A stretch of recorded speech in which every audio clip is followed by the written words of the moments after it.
A functional, correcting AED used to require rigorous testing and invasive procedures, costing time, effort, and money. Today, the solution is Thalassin. On the 6th of February 2021, Goose would upload the third entry into the Blue Channel saga, called Thalassin. As we can see, this one's an infomercial that's advertising a product to combat a condition known as AED, or Advanced Emotional Deterioration. According to the narrator, 7 in 10 people suffer from AED, which is a pretty hefty ratio, and for all we know, shit, you could have AED without even knowing it. Hey, it's a good thing you're watching this though.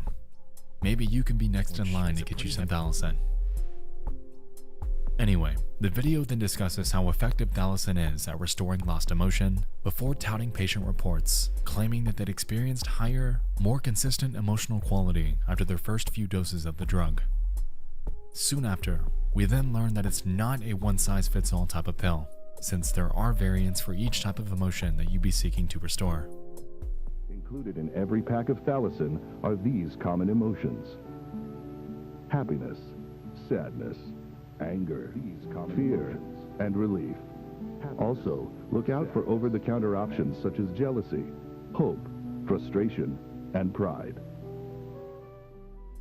Strangely though, the commercial then shows available emotions that are less than desirable, like jealousy, frustration, and nervousness. I'm not entirely sure why you'd want to experience these things, but hey, it's there if you want it, I guess. Anyway, about midway into the video, we can observe a glitch before the video pivots from focusing on medical usage to recreational. Are you tired of experiencing natural emotions? The video asks, before we observe the following. Cutting-edge brain mapping technology has not only allowed us to refine existing emotions, but has also allowed for the creation of new emotions and emotional experiences. With Thalassin Plus, experience emotions beyond previous natural capabilities. These new emotions include degrance, humber, nage, dorselessness, andric, veronation, pawnish, harfooth, transiveness, teluge, brick. To experience the power of Thalassin, call the number on your screen now before supplies run out.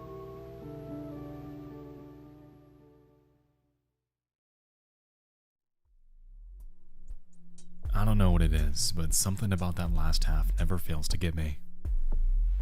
So here, we observe the effects of Thalassin Plus, an expansion to the base drug designed to help you experience emotions that were previously not naturally possible. We were able to initially observe degrance, which seems to be the most normal of the bunch. To me, this seemed to serve as mental conditioning, giving us something to relate to before slightly making things weirder with humber, an emotional state that still appears relatable, yet a bit uncanny. This point's taken even further with nage, something that appears to be an overly forced state of happiness. Too happy, like it's inhuman. It's here when we begin to realize that something is off, yet due to the speed at which the video progresses, we don't have enough time to process that. And then we see dorselessness, a shrouded, deformed, rotting state of being, with one eye staring back at us to signify that this person, or thing, is alive. And then we're shown a few others: andric, veronation, and pawnish, the inhuman variants that exhibit warped faces and are not physically possible. Yet, while this point's so, we're still able to make out the shape of the head, which allows that sliver of relatability to remain, and at the same time, driving the level of uncanniness to that of total repulsion. It's here where fight or flight kicks in, and this is what makes this video so disturbing. From Harfam onwards, the idea of the human becomes so heavily twisted and deformed that we now accept that what we're looking at is something that isn't part of the world as we understand it. It's alien, and given the prior context about Blue Channel, we're able to assume that something not only hijacked this station, but are now putting forth infomercials to get you to buy something that just might change you, that might suck the life out of you, leaving you as nothing but a shell of what you thought you were.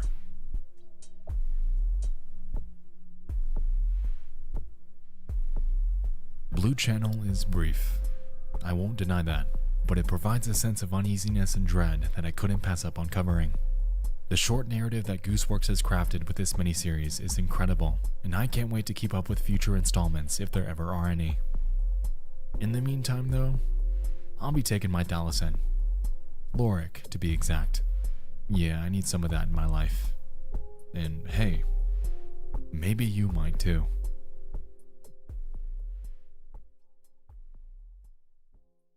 I wanted to thank all of you that are here for joining me in this first episode of Nexpo After Hours. This channel will be centered on covering much smaller mysteries at a higher release rate than the main Nexpo channel.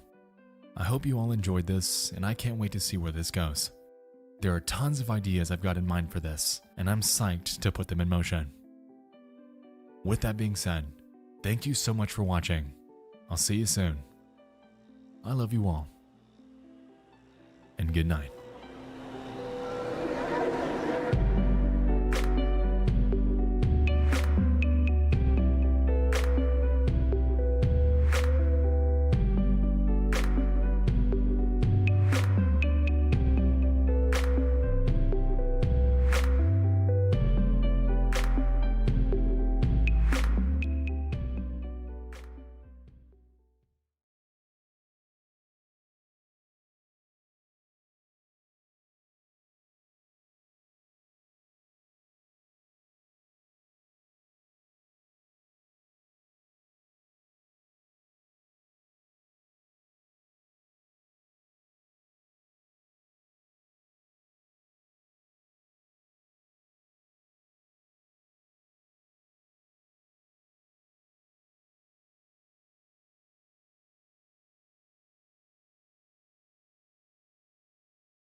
Old normal o new normal man, mula noon hanggang ngayon, laging tapat ang TJ.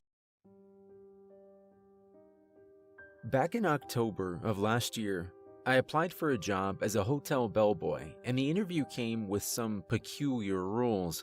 I'd been laid off in August, like many others, and this opening came up in passing during a conversation at a bar.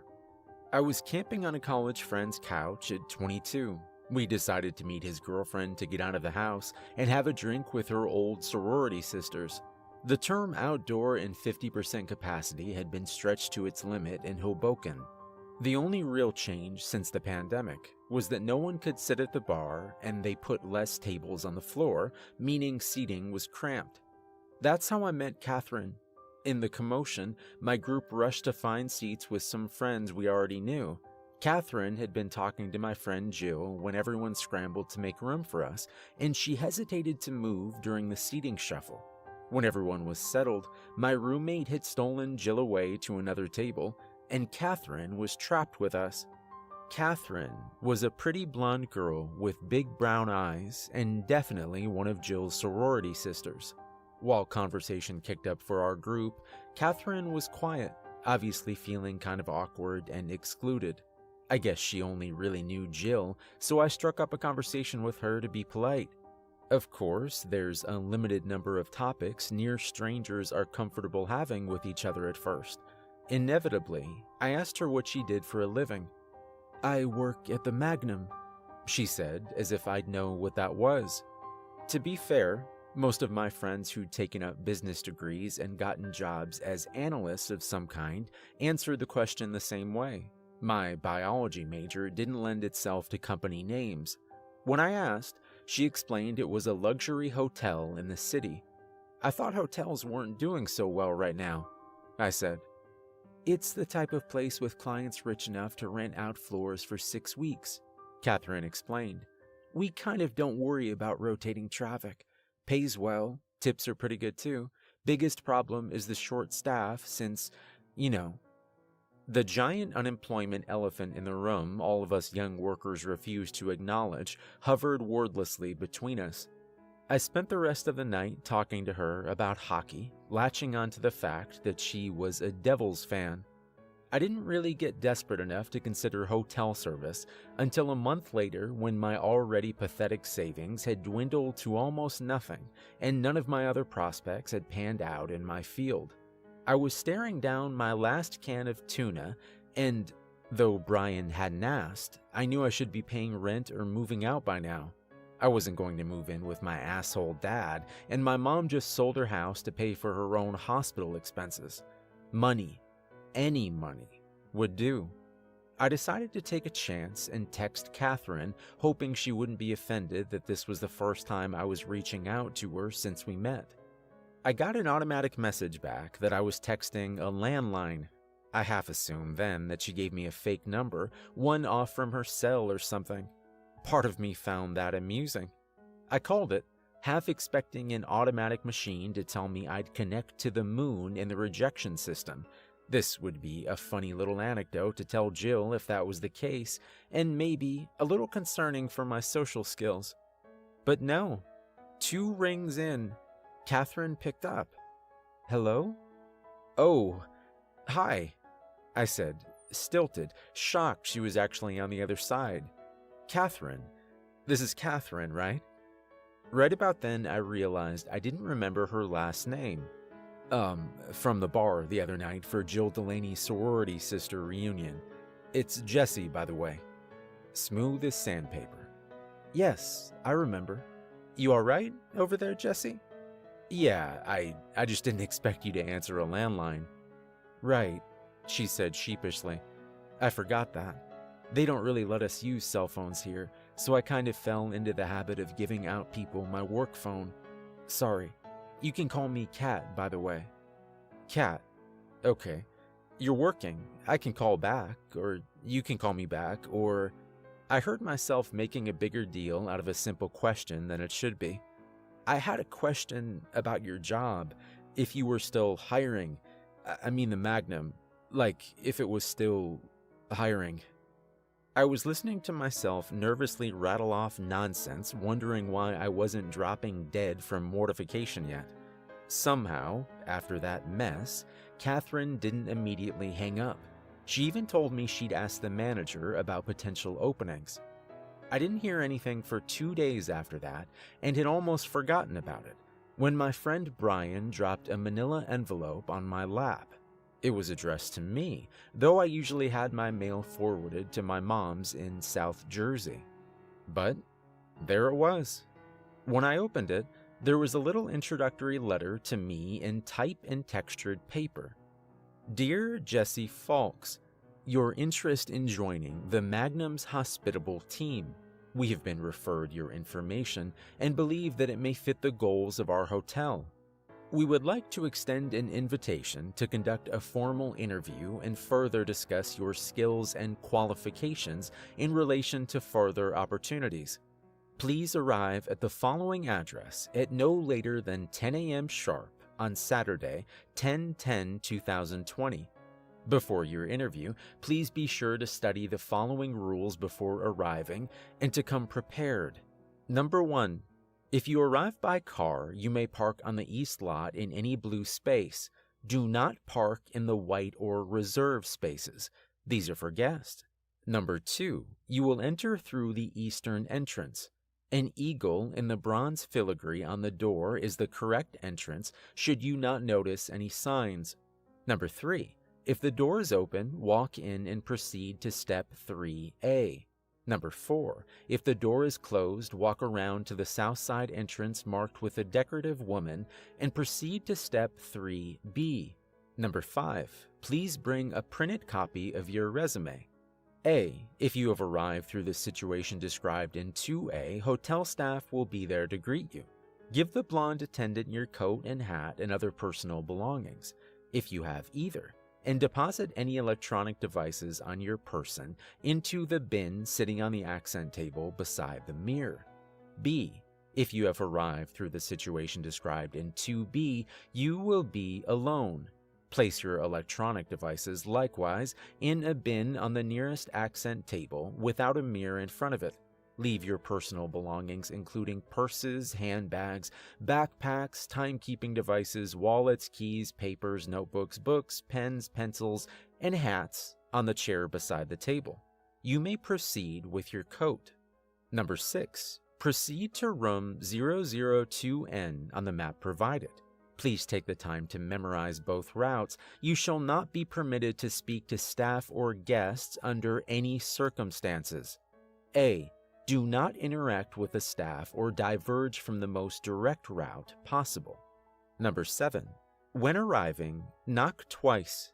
Enter when you hear 2 knocks in return.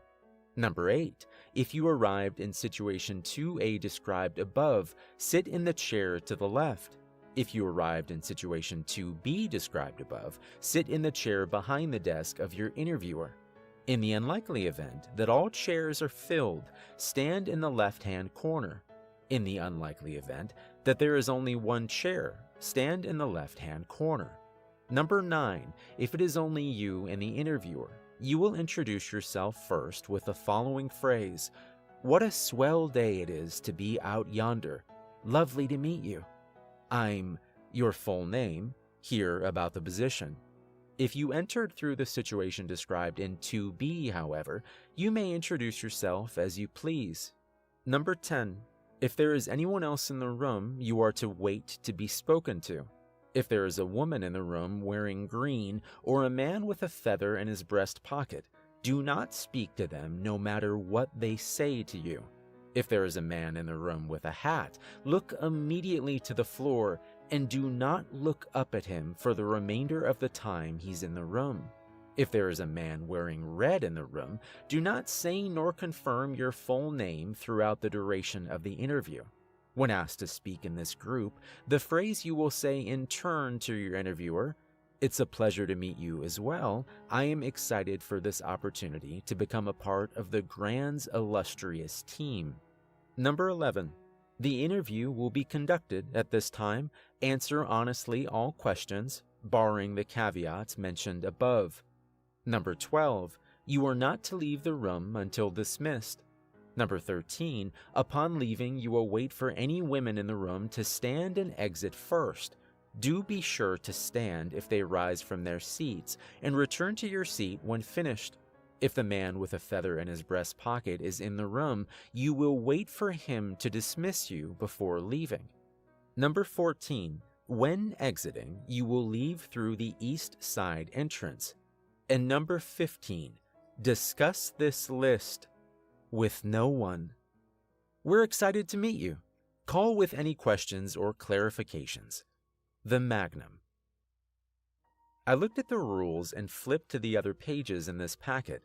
There was a map of the parking lot and first floor, contact information, clothing requirements, and an old-fashioned brochure listing benefits, responsibilities, and average salary of a bellboy, which was too good for what I expected to be a minimum wage experience. I think I'm being pranked, I told Brian, letting him read over the rules.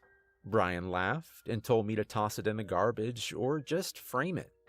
It was garbage, yeah, but I knew the only person who would have tailor-made this garbage for me. I was flattered. Really, this was pretty elaborate, and I'll admit very detailed, down to the weathered look of the floor map. I went to text Kat, then remembered I still didn't have her cell. I called the landline instead to say thanks for the prank gift. I didn't send you anything, Kat said, sounding genuinely surprised. I thought it was funny, Kat. The rules list is kind of just dramatic, don't you think? Rules? Kat sounded confused over the phone, and then laughed. Oh, right. I forgot how weird they are when you start this job. What?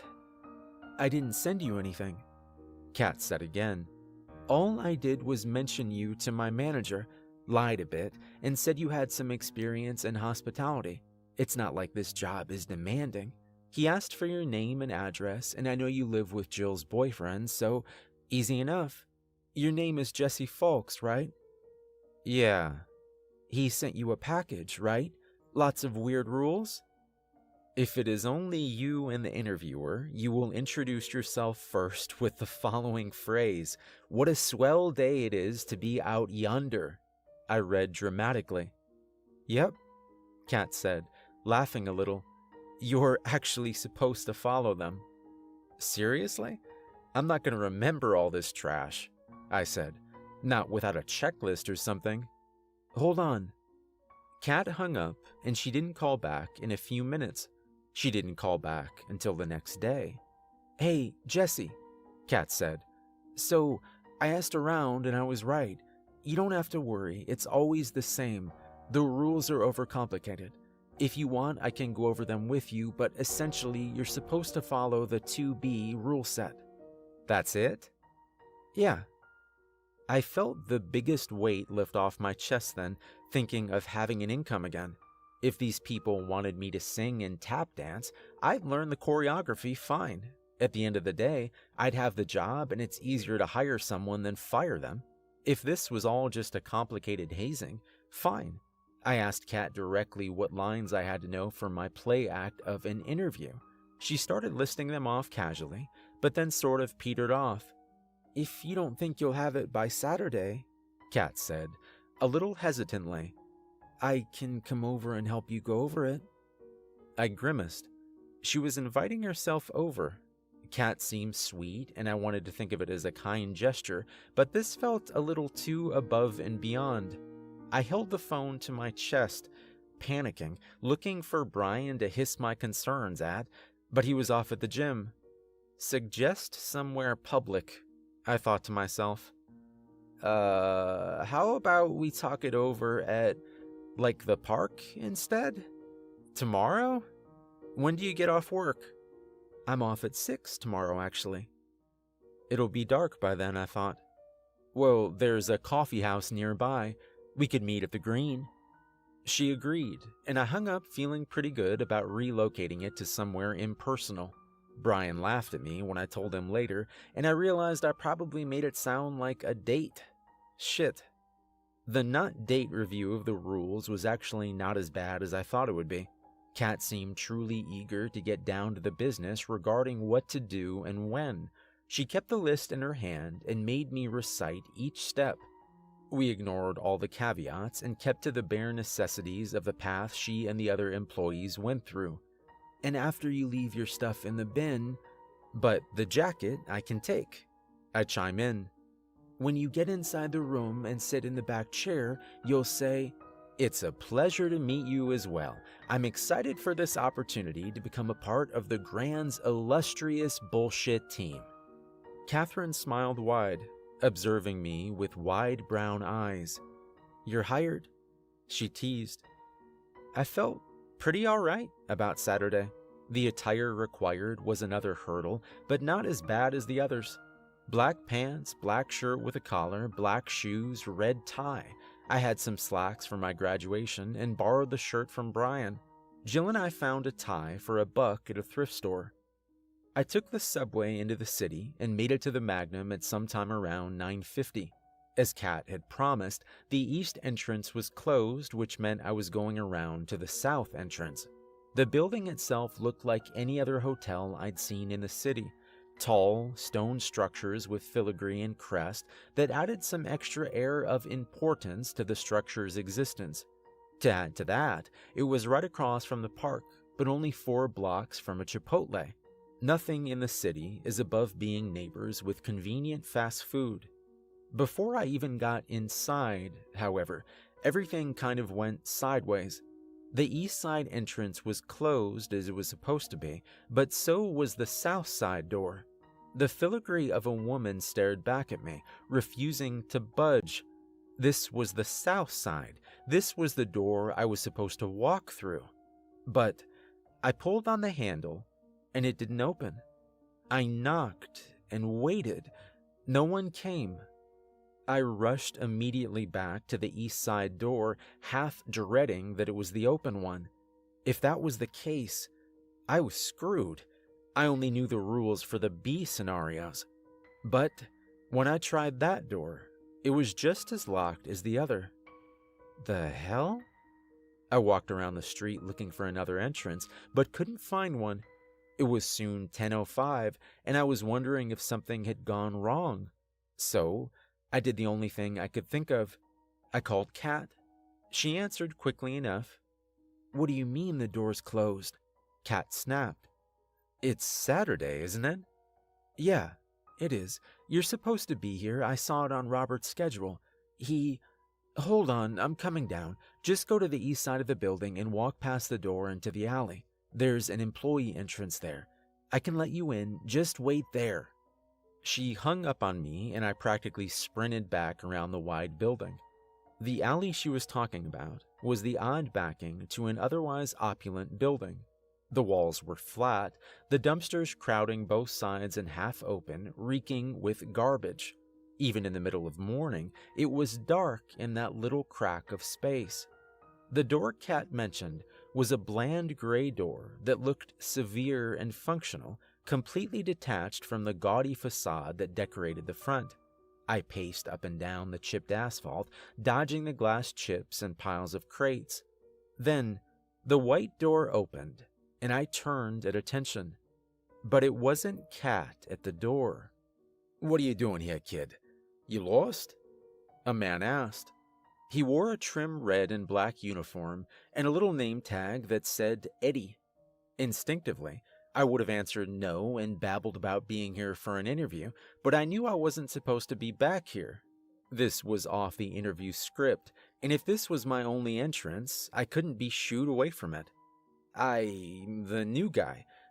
Rob told me to come in this way today," I said, boldly dropping the name I heard Kat use.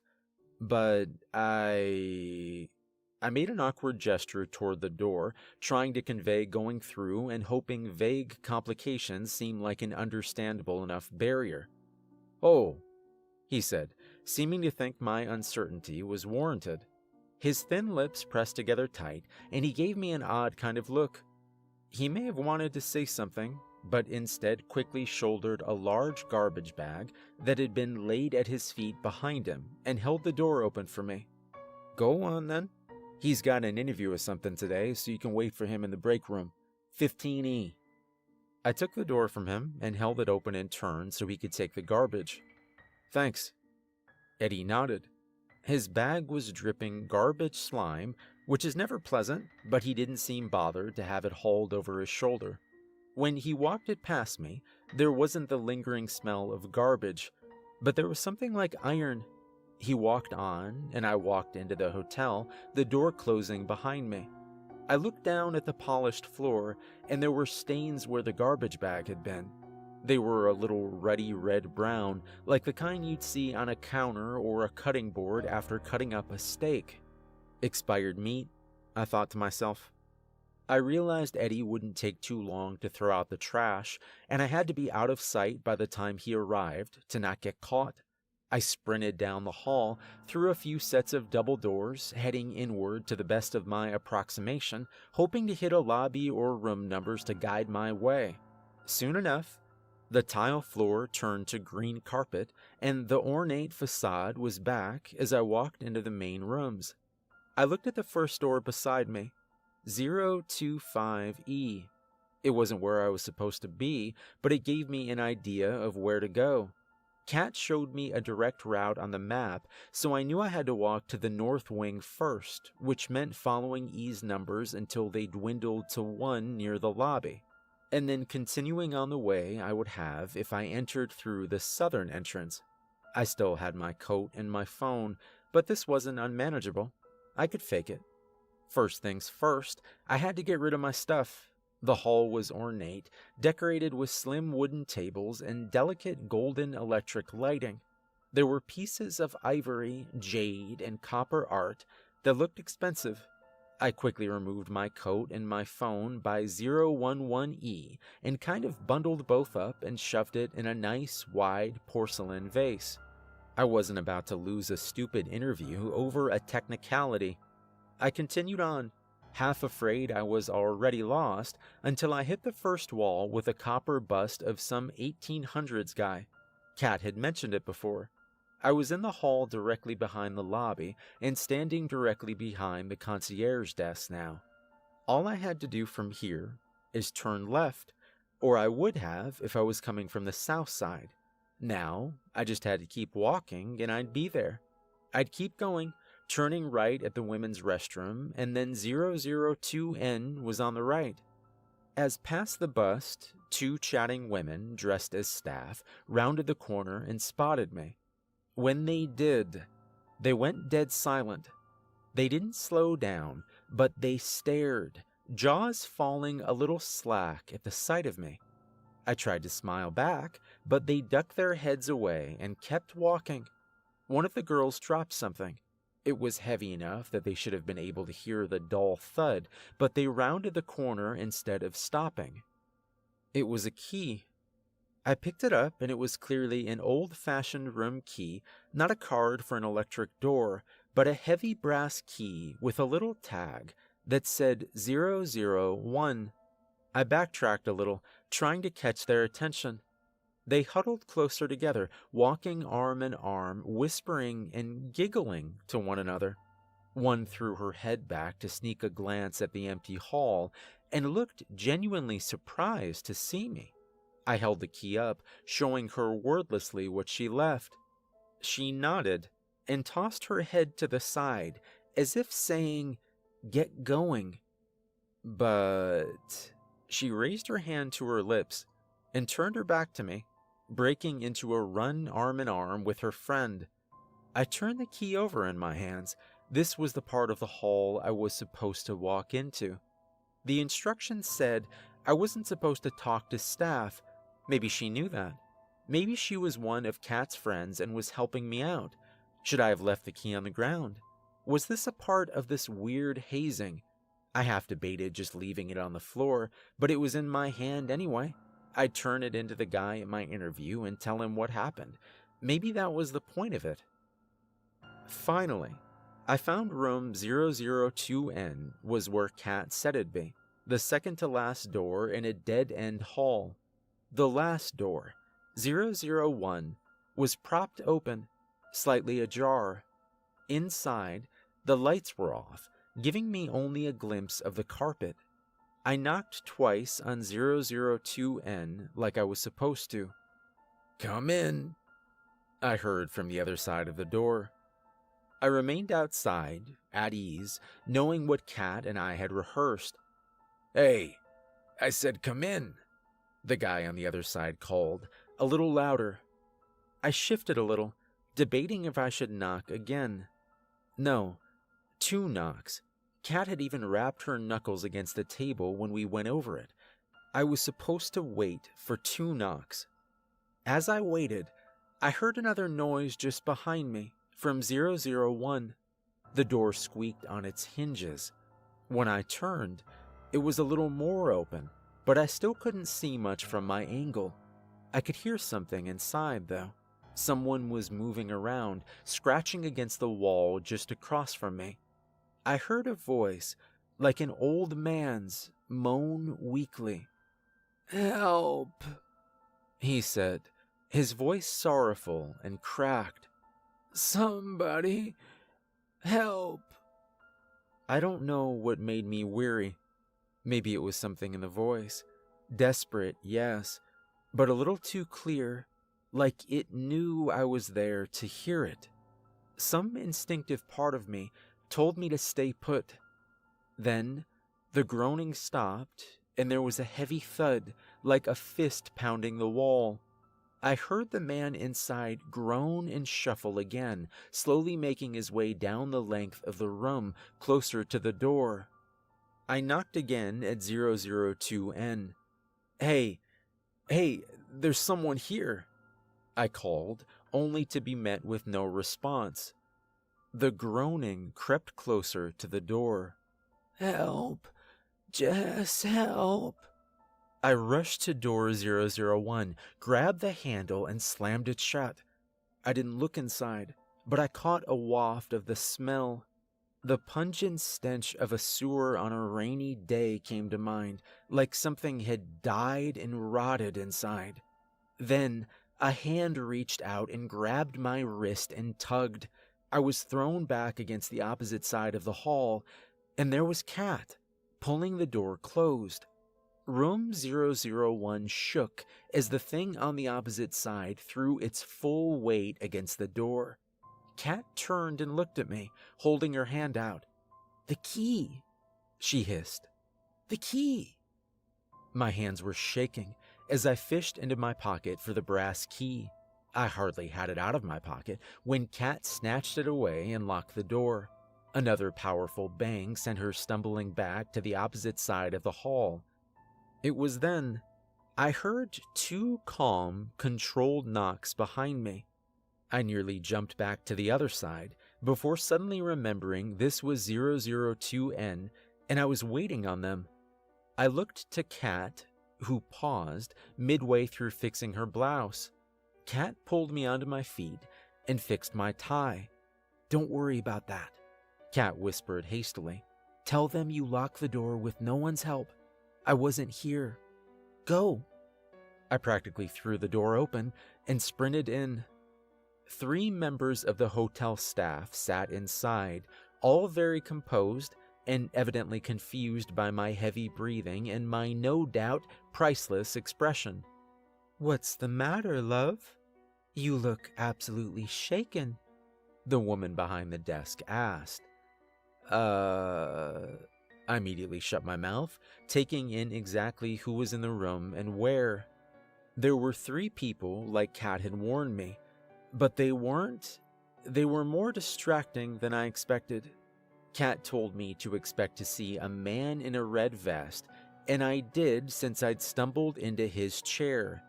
What I didn't expect was for him to be badly burned. A nasty pinkish scar ran up his neck, shriveling his chin, his ear, and his nostrils. One eye was permanently shut, and the other was crooked. The other was a woman who stood in the corner. She loomed over the chair next to the man in red, her sunken eyes fixed intensely on me. There's no other word to describe her other than intense. I felt like I was under scrutiny for how I moved and how loud my steps were as I passed her. She was very tall, so tall she had developed a hunch from years of bending her neck to look down at people.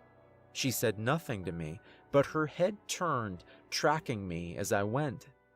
The last was the woman in green I wasn't supposed to speak to. She was sharply dressed and quite pretty, but was also the one sitting behind the desk where I expected my interviewer to be. I wasn't supposed to speak to her, wasn't I? That was the whole point Kat had drilled into my head. The one I wasn't supposed to worry about was the looming woman who twitched when I took my seat in the chair behind the desk.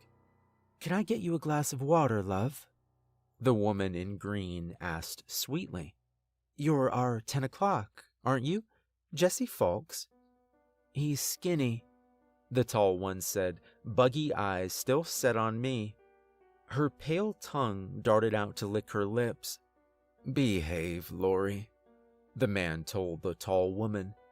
"Jesse, this is Lori Belaford, honorary front office manager," he said, nodding to the tall woman.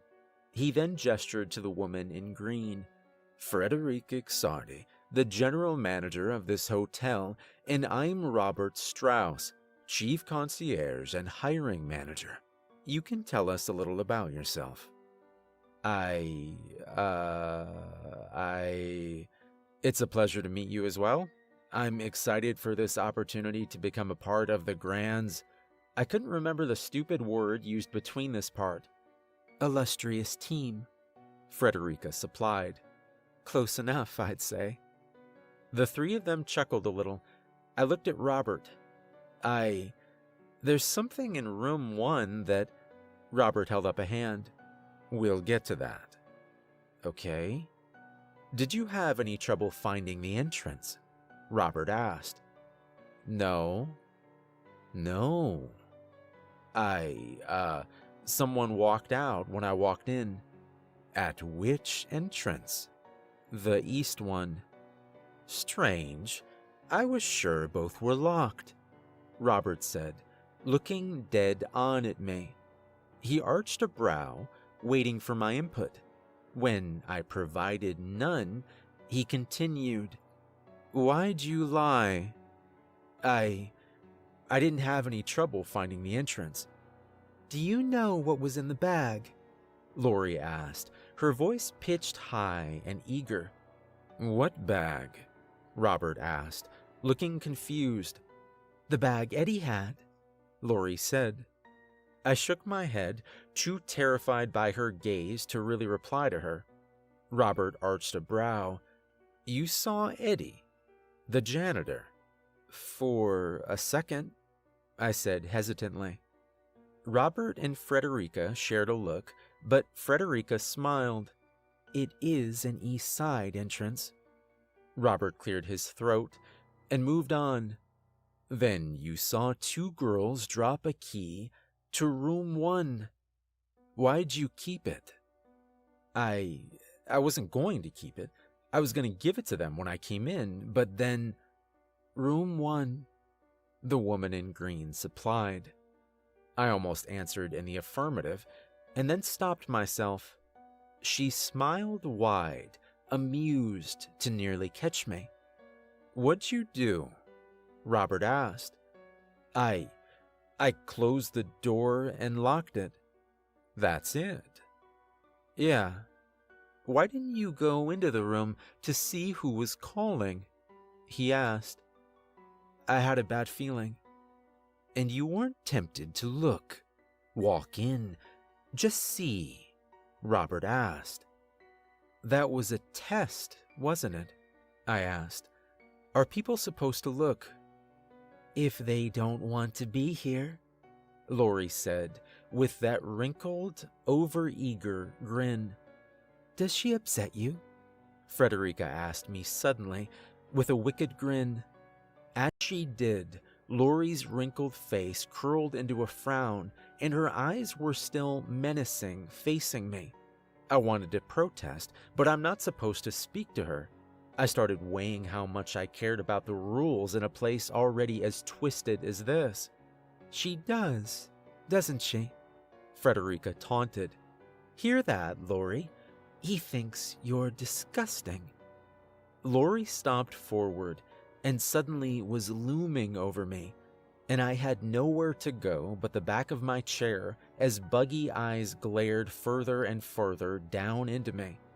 Then, Robert cleared his throat. That'll be enough, thank you. Lori and Frederica stood, and I stood as well as they both made their exits. I looked to Robert then. What kind of place is this? One that requires discretion, a good sense of memorization, and improvisation. I think you'll be a good fit here, Robert said, standing and walking over to the desk. He unlocked a cabinet drawer and pulled out some papers. He then drew a handkerchief and reached up, pulling up a piece of the skin at the top of his forehead. I nearly leapt up out of my seat as he started peeling the skin back. Holy! Robert kept pulling until half his face was removed, but there was no fleshy muscle beneath, just a regular half of a face. It was makeup. Burn makeup. Excuse me a moment, the prosthetics itch, but I'd like to make you an offer to sign on with us. It was all makeup, I asked. Part of the interview. The bag Eddie carried was meant to be suspicious, and Joe gets a kick out of scaring the new guys in room 1. See, like I said, this is a job that's unpredictable, and we look for a certain personality type. We try to learn it as quickly as possible. Robert wiped off the rest of the makeup with his handkerchief and looked like a normal man in his mid-40s. Most people break with Lori or forget the rules with Freddie. I looked dumbfounded from the door to him. That's it? That's the interview? Yes. Don't you want to ask me questions? Oh, I've learned about everything I need to know from you. The fact that you were able to find us and send a letter of inquiry to us at all is a start to let me know you know what kind of place this is. Following the rules and your reaction to our surprises for you tells me everything else I need to know. What kind of place do you work that you need to know how I'd react to a bloody bag and a guy moaning from another room? Robert straightened and smiled as if that was a question with the most obvious answer. We're a luxury hotel. Half our job is going about as if it's business as usual, but it's not. There's a lot of protocol to follow, and it requires you to know what to do in a lot of situations. Did you have anyone help you with the rules? No, I say as I rehearsed. I wasn't supposed to show them to anyone else. Also, an extreme part of this test. Good, Robert said. If you can't memorize and follow those instructions in the time we gave you, then you wouldn't be able to handle this job. But you were a natural. But you still have enough independence that you're not completely lacking in critical thought. You'll do well here. Listen, after all this, I don't even know if I want this job. Robert didn't say anything, just showed me the starting salary. This was the walk through fire, but I can guarantee if you sign on with us, so long as you stick to the rules, you'll be fine. The money was good. Really good. The first set of rules wasn't so bad. If this was some kind of weird promoting discretion, then fine. Joe and Eddie were a setup. I could keep my mouth shut. If they'd let me in and all I had to do was learn a routine, fine. So I took the job. It was better than anything I'd get in a lab, and in that moment things had gone from terrifying to completely lax. I signed a contract there and went home with a set of rules, a schedule, and a signing bonus. I was giddy, waving my check in Brian's face. Jill came by later, and I wholeheartedly thanked her too. Jill, I'm so glad you keep good friends, I said, as I tore into the new list of rules. What do you mean? Catherine. Who? Catherine. I still couldn't remember her last name. Your sorority sister. You were sitting with her at your reunion before we arrived. Oh. Jill nodded. I turned back to my employee contract and pulled out the new list of rules, flipping to the first page. You mean that blonde girl? Jill asked. I only met her that night. I thought she was a friend of yours. Rule number 1. Never speak to Catherine. Never give her your name. Well, shit.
It is Redacted's best-kept secret.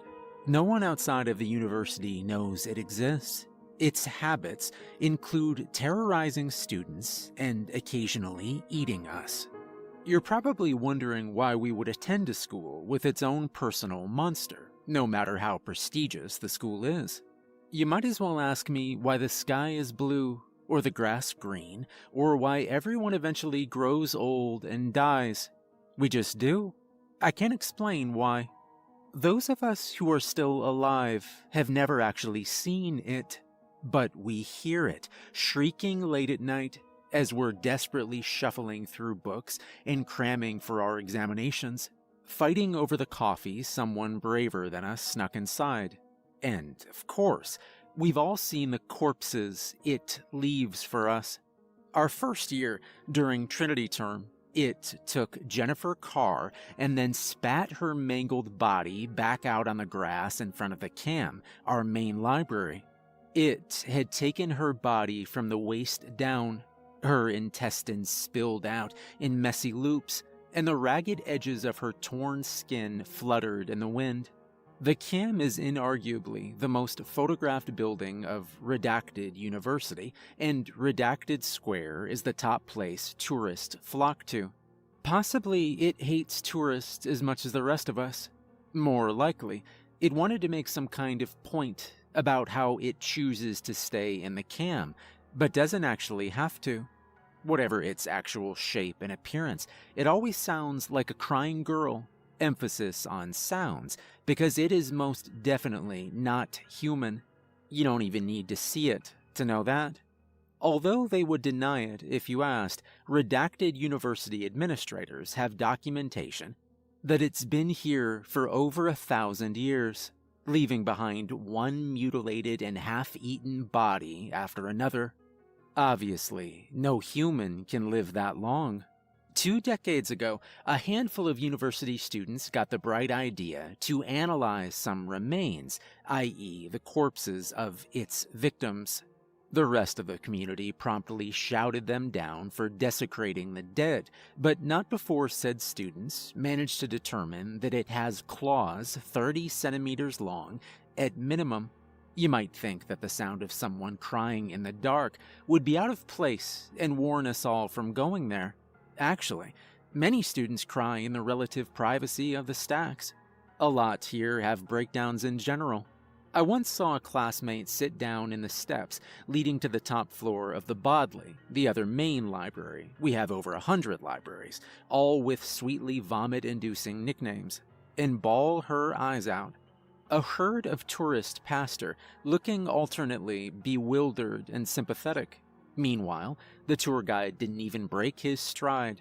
So, hearing crying in the stacks isn't necessarily a sign of alarm. What is alarming is your friends accidentally leaving you by yourself in the lower levels after sundown, in the darkness. You're probably thinking, what darkness? It's dark because someone decided that the CAM needed motion-activated lights on its lower levels, a supremely idiotic notion, given that the CAM is a library. And as anyone with a modicum of common sense knows, students usually stay still while reading their books and absorbing the requisite amount of information to regurgitate back in their studies. Because I was completely alone, I had to jump up and down several times to bring the lights back on. I looked frantically up at the grated ceiling to see if I could spot any of my friends above me. The same brilliant mind that had dreamt up installing motion-activated lights in a library had also decided that the floors of CAM's lowest levels needed to be made out of metal grates. This meant that on an ordinary day, if you happened to be sitting at a table on a lower level, bits of mud from people's shoes dropped through the grates from the floor above and onto your head and books. Ominously, I couldn't see anyone above me either. At least the grates made sure my screams would echo beautifully through the above levels, warning off everyone else from this level. Milton's Paradise Lost just had to be shelved here, I thought bitterly, and I just had to write my 3,000-word paper tonight. The lights began to dim yet again, so to keep them on longer, I waved my arms wildly, like someone on the airport tarmac waving down an airplane. And that was when I heard it. Somebody crying. Maybe I wasn't completely alone, or maybe it had noticed that I was, and fancied itself a mid-afternoon snack. I tucked Paradise Lost under my arm, collected the books I'd scattered across the table, and shouldered on my messenger bag, preparing to leave. Just because my friends had happened to abandon me didn't mean I was an utter idiot. We roamed the lower levels in packs because we knew that it usually went after people wandering around by themselves. Did it truly expect that I would simply walk into the stacks, offering myself up like a particularly dim-witted sacrificial lamb to the altar? The usual etiquette is to pretend that you don't notice anyone crying and or loudly losing their shit. But I'm not completely heartless. Yes, I didn't care enough to venture into the stacks, but I didn't want to leave anyone by themselves down there either. So, on the off chance that it was an actual human being crying, and not a sadistic monster trying to lure yet another victim to their doom, I said, "Is anyone else here?" No one responded. The sobbing simply grew louder. I edged towards the exit as I scanned my surroundings. I couldn't see anyone, or, more to the point, anything. Which didn't mean much, because even when the lights stayed on, they were so dim that you couldn't see more than 5 feet away from yourself. Naturally, today was the day I'd forgotten to bring my portable phone charger, so I had no handy flashlight to light my way. My dead phone sat heavily in my pocket, a useless lump of metal. I heard a faint clicking noise, though the increasingly loud sobbing drilled into my ears and prevented me from pinpointing where it came from. I suddenly had a horrible image of something right behind me, something monstrous inching ever closer, drooling and leering and capering in the dark with malicious glee. I whirled around. The space behind me was empty. There was the clicking sound again. I glimpsed a black shadow out of the corner of my eye. It swooped down into the darkness at the end of the room, too fast for me to make out any details. It was stalking me through the stacks, toying with me the way a cat toyed with a mouse. Of course, right as I had this realization, the lights went out, because I'd been standing still for too long. The sobbing stopped abruptly. In the darkness, the clicking noise grew louder. I ran with my arms held out in front of me and sweat pouring down my forehead.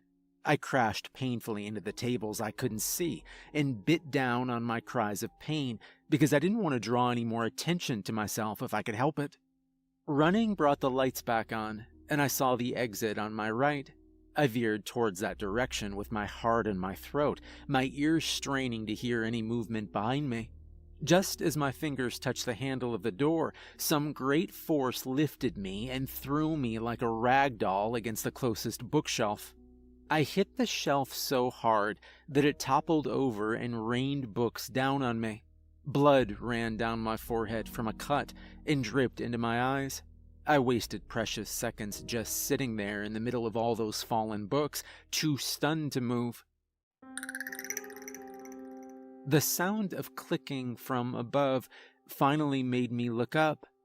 It clung to the grated ceiling with sharp claws, a vast mass of darkness that my eyes kept sliding off of, as though I gazed at something too horrible to look at for long. I met 6 dark yellow eyes watching me, pupilless and scattered across all that darkness. They shone with intelligence. Those eyes told me that my death wouldn't be slow. It would pluck me from where I sat, and it would bring me back to its lair, to the mounds of rotting corpses stacked almost to the ceiling. And then a sharp pain pierced my side, and my vision doubled. I had nothing to use as a weapon, as I couldn't outrun it. Yet, as I glanced to my right, my breath caught in my throat. I was actually close to the exit. I ran, and I slammed the door open, ducking and rolling through it just in time. Fiery pain erupted across my back as sharp claws dug in. I crawled free, moving on my hands and knees to the foot of the stairs. I used the railing to pull myself upright, and then adrenaline gave me the strength for a much-needed burst of speed, and I bolted up the stairs, leaving bloody footprints behind. As I continued to run, I heard a shriek below me, the same one I'd heard countless times before. It was so loud, my nose and ears began to bleed. Somehow, I kept going until I reached the lower reading room. I heard a loud babble of concerned voices and felt hands grasping my arms. Purple spots danced before my eyes as I swayed on my feet, and I knew I was going to pass out. I only hoped that they would take me back as far away from the library as possible. I dropped out of the university a few months ago, given the fact that I couldn't bring myself to step foot in many of the buildings ever again. I'd begun to fail all my exams, but I didn't care. I would do anything, go anywhere, just to forget the terror I experienced while stumbling around in the dark, not knowing which way the exit was. Sometimes when I dreamed, I heard the sound of its claws as it hunted me. My parents welcomed me home without any questions or lectures, an unexpected gift. These days, I spend a lot of time thinking over and over again about how lucky I was, how I got away. But here's the thing, luck doesn't last. It's proved before with Jennifer Carr that it can leave the building if it wants to. I worry about coming home one night to see a patch of darkness moving against the sky. I worry about hearing its shrieks ringing through the air as it plunges down towards me, its sharp mouth aiming for my soft throat. I worry about meeting its dark yellow eyes and seeing that it still remembers me, even after all this time. So, I wrote this post to warn you. I don't know how long this post will stay up, or if you'll even be able to understand which university I'm talking about. If the university administrators catch sight of this post, I suspect they will do what they've always done, which is to sweep all information about it under the rug. I'm hardly the first student to have abruptly quit and attempted to tell others about what lives here.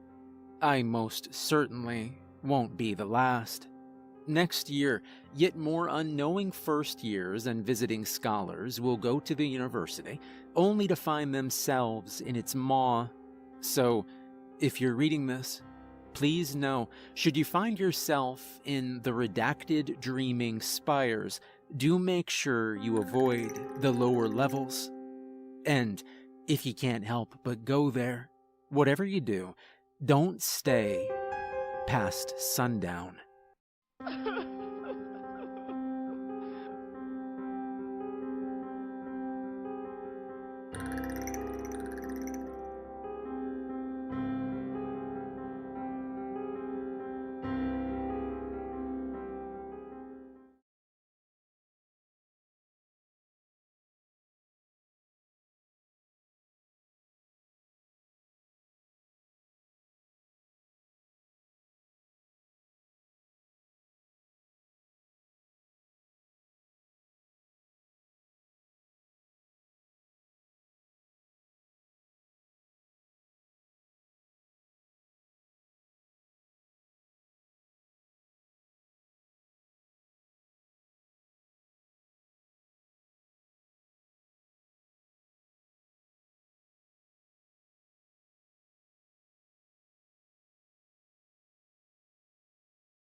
In 1960,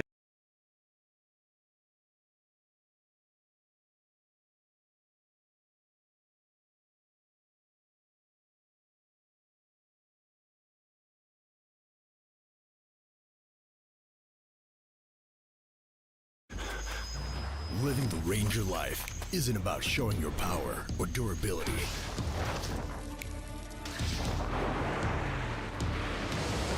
It's about having the ability to push forward with inner strength to carve your own path, even when the path is not clear.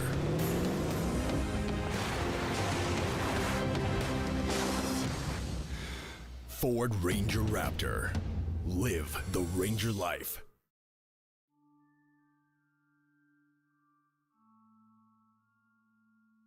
I grew up in a small town with a population of only about 9,000 people. It was a nice, sleepy place with nothing really remarkable about it. Well, some people would point to the local gourd growing contest and disagree with me, but I never thought there was anything special about where I lived. That was until I turned 13. But I think I had my suspicions far before then. It was when I was 7 and watching something on television. I must have seen this show a million times before, but it was only then that it hit me that there was something off about every house I had ever seen on television. Namely, there was a door in the front. Of course, now I realize that such a thing is perfectly normal, but not then. None of the residential houses in my town had a front door or a back door, or any other kind of door leading outside for that matter. You're probably wondering how it was that we got in or out then. The answer varied. Some people would just climb in through a window built for that purpose. A lot of houses had a fire escape, the kind you might see in places like New York City, which could be lowered down so that people could climb up. The inside of our houses were normal though, with doorways and doors inside, no problem. Just no doors were there leading right outside of the house. If anyone came to visit, they would knock on a window or ring a bell outside of one. Usually, we would leave a sign outside, leading up to the front of the house, telling people how they should announce themselves. Packages would usually be left below windows in case no one was home. The pizza delivery guy would tap on our window, and we would open it to take the pizza and hand over the cash.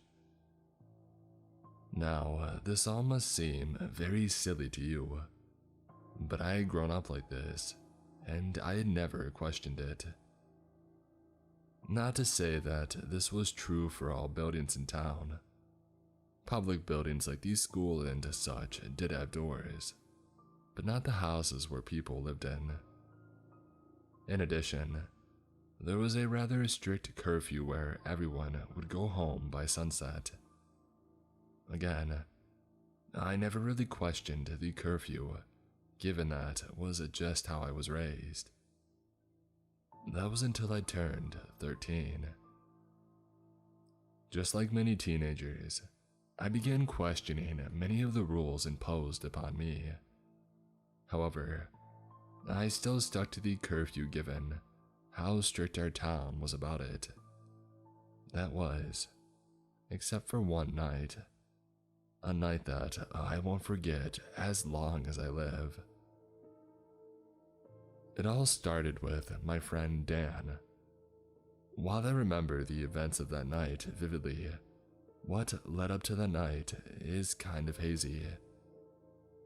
I think that Dan had lost a bet, and as a part of that, he had to stay in the school on Halloween night past curfew. Either that or it was a dare. Regardless of how it all started, Dan and I had been as thick as thieves, so I knew that I couldn't let him go do this alone. Now, while curfew was enforced in my town rather strictly, it was generally okay if you were an hour or so late. Not so for Halloween. On that night, everyone, even the adults, went back home far before it became dark. As a matter of fact, we even did our trick-or-treating one day before, on October 30th, and that too while the sun was still up.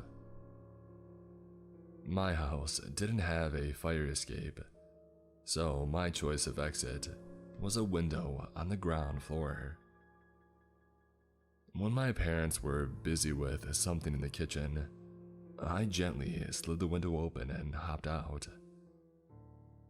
It honestly surprised me just how easy it was to sneak out. Then again, now that I think about it, I feel guilty, because it probably meant that my parents just implicitly trusted me that much. I landed on the ground lightly and slid the window so it was open just a crack for my return. I should have realized as I wandered around the street and saw no one that this was a bad idea. But when I saw Dan, my resolve strengthened, and we made our way to our school. "You have the camera?" I asked him. "Yeah," he said with a grin. I had always thought that there would be police cars or the like patrolling these streets during the curfew to enforce it, but no, the streets were totally empty. This should have been a clear message to us that we should have turned around, but we were two boneheaded teenagers and we thought nothing of it. The school itself had a strange haunting feeling to it. It wasn't helped by the fact that this was Halloween night, and the decorations everywhere leered at us. I knew that there was no way that I would have the courage to come here by myself if ever asked to. Man, who would have thought the day would come when you would sneak out of your house to go to school? I asked. Dan chuckled. He was rather famous for ditching school, but I was usually too chicken to join him. I was also kind of a bookworm and a teacher's pet, and I didn't want to miss out on school. And Dan could usually drag me into almost anything, but that was one of the exceptions. That was part of why I wanted to be with Dan this night. I wanted to finally do something really crazy during my adolescent years. "Hey, come here," Dan said. "The front door is locked, but I left a window open." The two of us were used to jumping into buildings through windows, and we found ourselves inside of an old classroom that we had been in 2 grades prior. I was about to ask why he chose this one in particular, but then remembered. I expect you to let them breathe.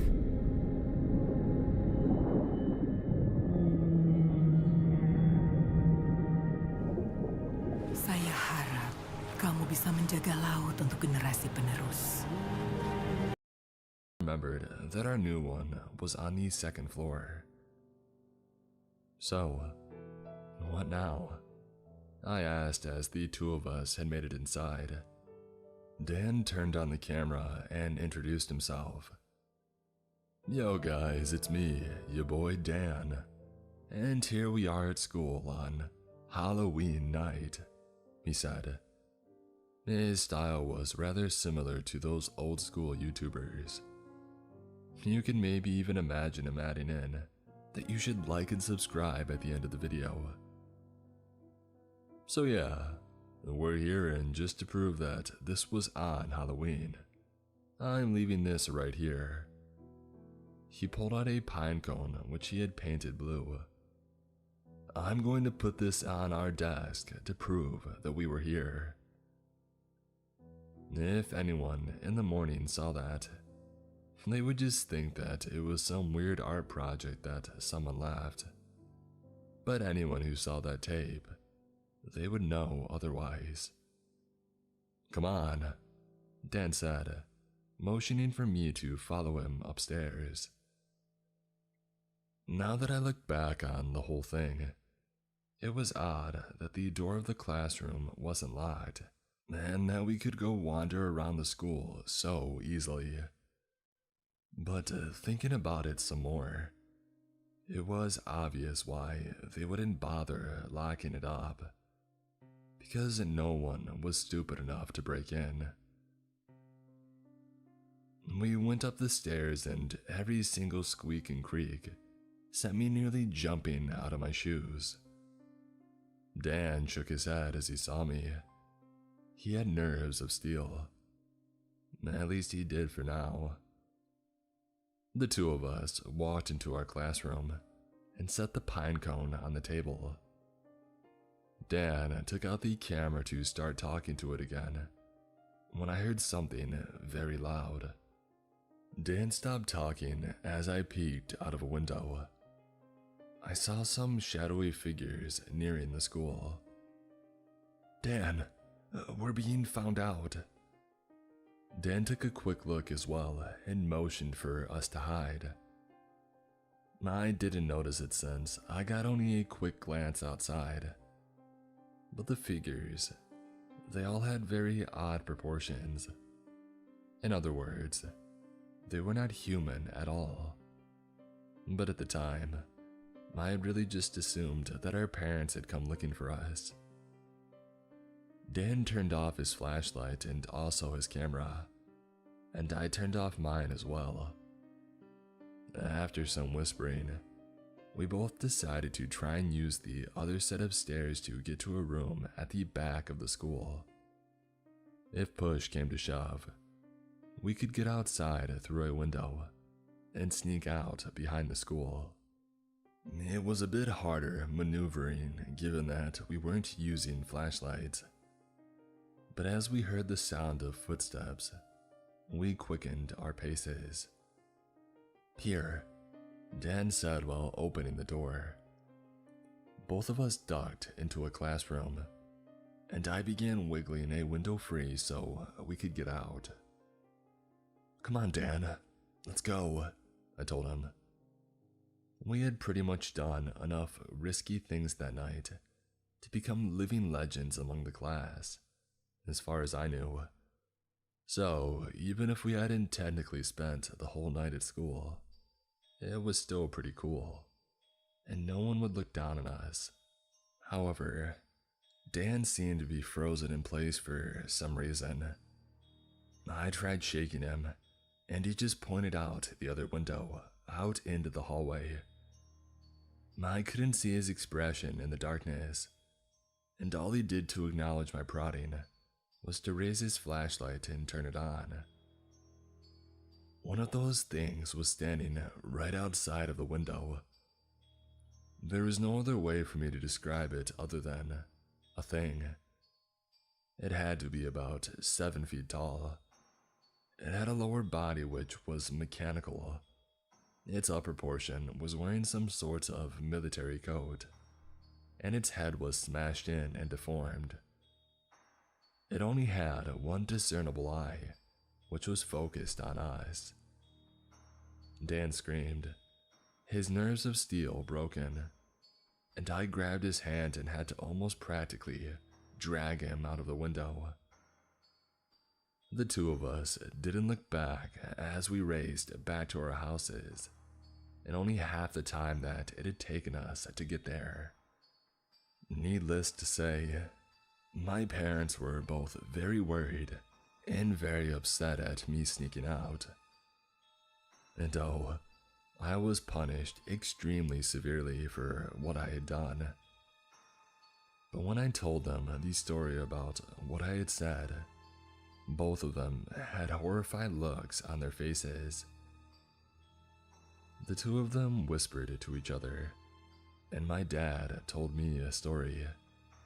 Son, normally I would tell you this when you turned 18, but now that you've seen one of them, what are they? I burst out. Calm down, we don't know, my dad explained. At some point during the Cold War, our town was a testing ground for the military. They were trying to create a new type of soldier, and it went wrong somehow and they just left. But then those things began wandering these streets at night, and they would burst into people's houses, knocking down the door no matter what it was made of, or how many locks you put on it. They could sense life, and we couldn't hide from them in any reliable way. 1 or 2 people were injured and many just disappeared after encountering them. We thought about abandoning the town, but, well, we found a way to deal with them. Whatever programming they had a severe flaw. They couldn't find their way into places that didn't have a door. Seems like they wouldn't even identify it as a house. And so, that's why we make houses like this. Why on Halloween though? My dad shrugged. Some people say that they were made using malevolent spirits and infusing them with technology at the time somehow, which is why they become more active on Halloween, but no one knows for sure. Maybe that's the reason they can't get in if there's no door. Perhaps the spirit or entity they're based on can only get in through a doorway. Anyway, they may or may not turn up on any given night, but they are always active on Halloween. You two are lucky to have escaped. After the explanation, there was a lot of yelling, and long story short, I was grounded for most of my teenage years. With all that said, our town isn't a bad place. It's honestly really nice. Just in case you happen to visit, make sure to not stay around past night, especially if it's Halloween.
1964, the 9-year-long effort of a mysterious and chaotic painting called The Fairy Fellows Master Stroke had finally been released to the world. However, this would not be the choice of the artist, as a troubled painter who laboured for so long on this piece had never considered this to be complete, despite the already somewhat excessive scene displayed. The name of this artist was Richard Dadd, a Victorian painter famously known for his surreal and incredibly detailed scenes that would normally depict huge crowds of people or fairy-like creatures and intricate fantastical scenery. The tragic irony in this work being so beautifully displayed in these numerous details was Dadd's compulsive and obsessive mind that would not only hinder his ability to complete his art to his own satisfaction, but would ultimately worsen over time as he would suffer from increasing mental illness. This work is considered by many to be his ultimate achievement, but it also tells much about the fragility of his mind that's desperate for relief, and there is much to be interpreted from it, should you know a fair bit about Richard Dadd's background. When I first encountered this painting, I felt like I had been staring for hours on end, and still managing to find something new appear from nearly everywhere I looked. I was fascinated in his techniques in creating nearly endless detail, and I was eager to find more examples of his work. Along the way, I also learned about his life and experiences, which tell a tragic, frightening, and compelling story that revealed much meaning in his art, particularly for his most famous painting that we see here. And today, I wanted to share that story with you and discuss not only this painting, but some of his other most captivating works of art that show an enriched technique and unique talent that sadly would never be truly recognized by their own creator. This is a story and artwork of Richard Dadd.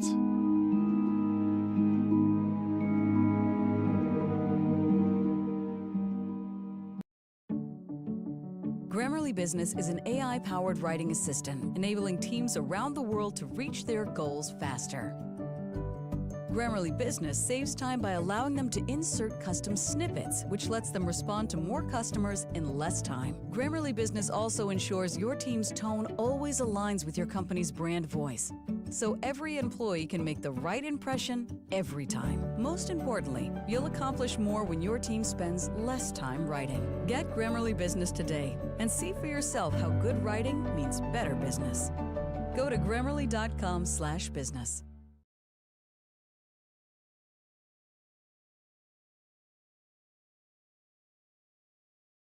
We can't manage work like this. That's why I use Monday.com. My team uses it to manage projects, sales, recruitment, everything. Who the hell are you? I'm you. 1 minute into the future. What happened to you? Check this out. You put everything your team is working on here, who's responsible for what, and track where it all stands here. And whilst your team gets lost in painfully long email threads, my team's communication is super organized and easy to follow because it's connected to our work. But our team already has a bunch of tools that do this. Well, with a couple of clicks, you can just connect all those tools to Monday.com. That's how we manage all our work and data in one organized place. Do you know how much time this saves us? Exactly what our team needs. See, this is a dashboard showing my team's amazing performance. I get it. And there's an app for your phone? Just let me try it. Don't come any closer. No! Why didn't you warn me that would happen? Richard Dadd was born in Chatham, in Kent, England, on the 1st of August, 1817.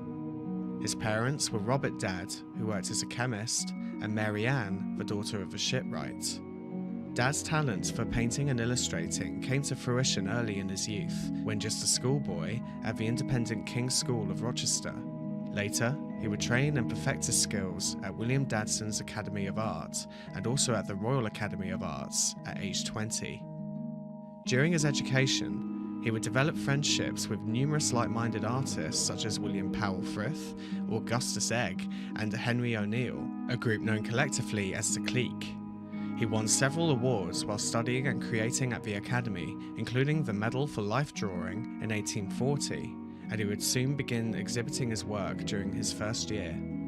During this time, roughly around 1841, Dadd would receive a commission to do the woodblock illustrations for a book called The Book of British Ballads, as well as an oil painting called Titania Sleeping, which is widely considered to be a crowning achievement of his earlier paintings. Already, we can begin to see Dadd's incredibly attentive brain to detail. as even though his techniques are still not fully developed, there is still an undeniable desire to achieve lifelike characteristics in huge abundance. This painting was inspired by Act 2, Scene 2 of Shakespeare's play A Midsummer Night's Dream, where Titania is lulled to sleep by her fairy attendants. Lurking in the shadows, you can just about make out the character of Oberon, preparing to squeeze juice from a magic flower on Titania's eyelids, in hopes to win her love upon her awakening. When this painting his eyelids, in hopes to win her, preparing to squeeze juice from those, you can just about make out the character of Oberon, preparing to squeeze juice from a magic flower on Titania's eyelids, in hopes to win her love upon her awakening. When this painting was exhibited at the Royal Academy in 1841, it was incredibly well received and kick-started the trademark for Dad as being a fairy painter. On that point, there is something incredibly mystical about this painting. The use of dark shades of colour, accompanied by the moonlight and starlight highlighting the characters and glistening off the dewdrops of flowers and toadstools. It really does emphasise the feeling of witnessing a dream come to life. As briefly mentioned, the details are relatively simple compared to Dad's later work, but still plentiful, particularly with the spiral of pixies and fae-like creatures arched over Titania, seemingly dancing playfully around her, whilst using flower cups as hats and trumpets. I'm also drawn immediately to the top of the painting, consisting of golden bats and pixie-like creatures looming over the scene below. For me, it creates an almost theatrical atmosphere when observed from a distance, as if the scene we see presented is performed on a stage, a fantasy rendition of Shakespeare's play observed from a perspective of a dream. In terms of subject matter, this was an incredibly popular source of inspiration for romantic painters in this time period. Daniel Maclise, for example, had previously treated the far more disturbing subject of the Disenchantment of Bottom, Act 4, Scene 2, a painting with somewhat of the same dynamic force and luminous colour schemes as Dad's Titania Sleeping. Despite Dad's growing local reputation and obvious talents we see presented in this work, at the same time, his style was not seen as particularly remarkable, nor more so than any other moderately gifted painter in Victoria, England, during this stylistic phase now referred to as the Fairy School. One important thing to note about Dad's rise to fame in the art world is what exactly the minds of the Victorian people were like during this time period. As it happens, the general populace had taken on a rather eager fascination in folklore, fairy tales, and even the supernatural. This could be attributed to many different factors, ranging from the emergence of spiritualist movements such as the Masons and Golden Dawn, to even the theory that availability of different hallucinogens during this time played a part. However, most historians believe it might have had something to do with people wanting to reconnect themselves to their folkloric roots. Although written by Shakespeare a couple hundred years earlier, A Midsummer Night's Dream was hugely popular with the Victorians, and around this time when gaslights had become more advanced and used for more elaborate stage productions, dramatist Douglas William Gerald would even describe these stunning gaslight displays as a fairy creation that could only be acted by fairies. Regardless of the reason for this trend and widespread interest in the folkloric past, it would prove to work greatly in Richard Dad's favour, as his beautiful scenes filled with magical detail would quickly captivate his observers.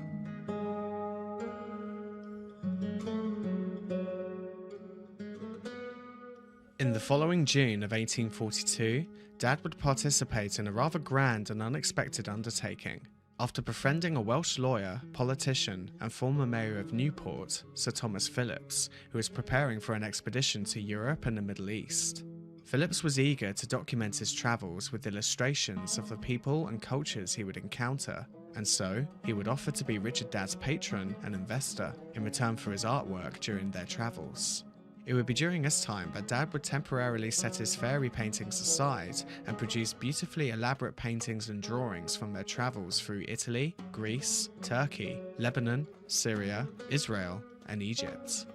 However, their journeys would be harsh and long, with Phillips only wishing to rest when necessary, and they would continue to trek through scorching climates and testing conditions that would often leave Dad with very little time to illustrate at all.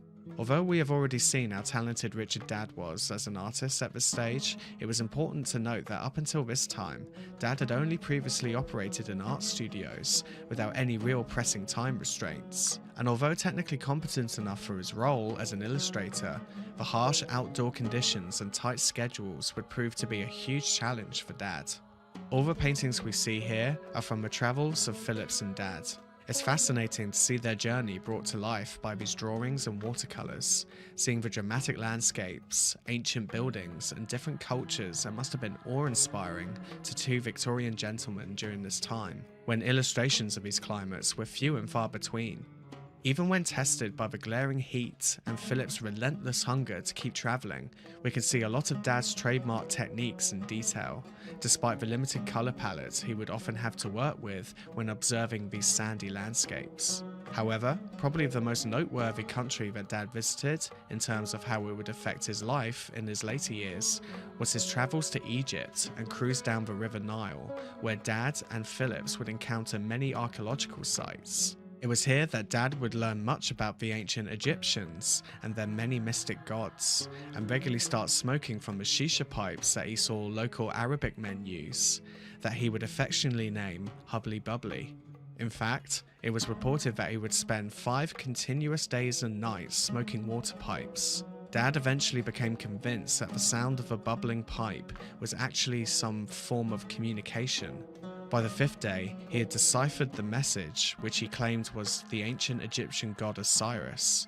Sure enough, Dad was beginning to show signs of his mental health increasingly becoming more unpredictable and erratic.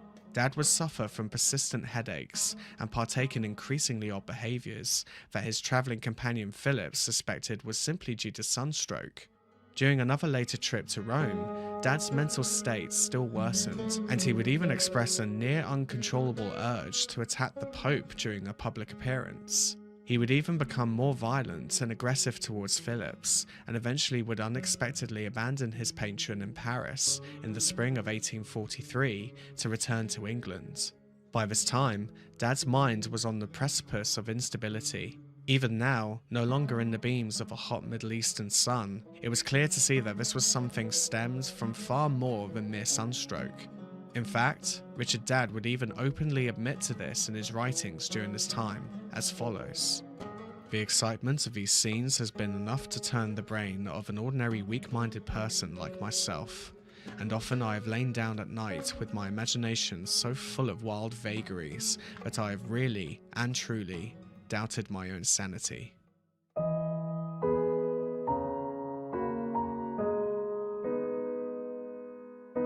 After returning to England, his family, growing concerned of Dad's new delusional and violent behaviour, admitted him to seek the medical help of a physician who specialised in mental health, and the doctor found him to be legally not of sound mind. But unfortunately, instead of being institutionalised, Dad convinced his father that all he needed was a rest, and together they travelled to a country village called Cobham, where Dad claimed that he would disburden his mind to his father. As I briefly mentioned earlier, Dad had developed a strange fascination in the ancient Egyptian gods, in particular the god of Osiris. One important thing to note about Osiris in Egyptian mythology was that he was believed to have been killed and dismembered by his own jealous brother, Seth. The significance of this was made evident by Dad's incoming horrific and tragic encounter with his father. Dad believed himself to be under direct control of Osiris, a belief that was slowly eating away at his mind. It was on August 28, 1843, at a chalk pit named Paddock Hole, now renamed Dad's Hole, just outside of Cobham, that his life changed dramatically. Richard Dad chose to brutally murder and dismember his own father with a knife and a razor. Due to Dad's unstable mind, he claimed to believe his own father was the devil in disguise, and due to what we now know of Osiris and Dad's fascination with him, this too could have possibly been linked. After this terrible ordeal, Dad would flee back to France, apparently still wearing the blooded clothes he wore when he killed his father, until his arrival in Calais. Richard Dad was not suspected of the murder of his father for a long time. It was not until his brother was notified of the murder that Dad was added to the list of suspects. When the police searched Dad's home in London, they found his sketchbooks full of portraits of his friends and acquaintances, each one depicted with their throats cut. These were seen as heavily incriminating evidence, but of course Dad had already fled to France by the time of his discovery.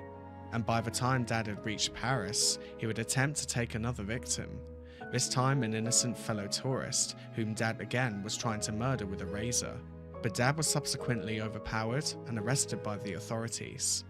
Dad, however, would not be non-compliant with the police, volunteering his real name immediately, and would even confess to the murder of his father. Upon waiting trial, Dad was transferred to an asylum from prison when the authorities found secreted on his body a list of people, and I quote, who must die, with his father, of course, being number one on the list.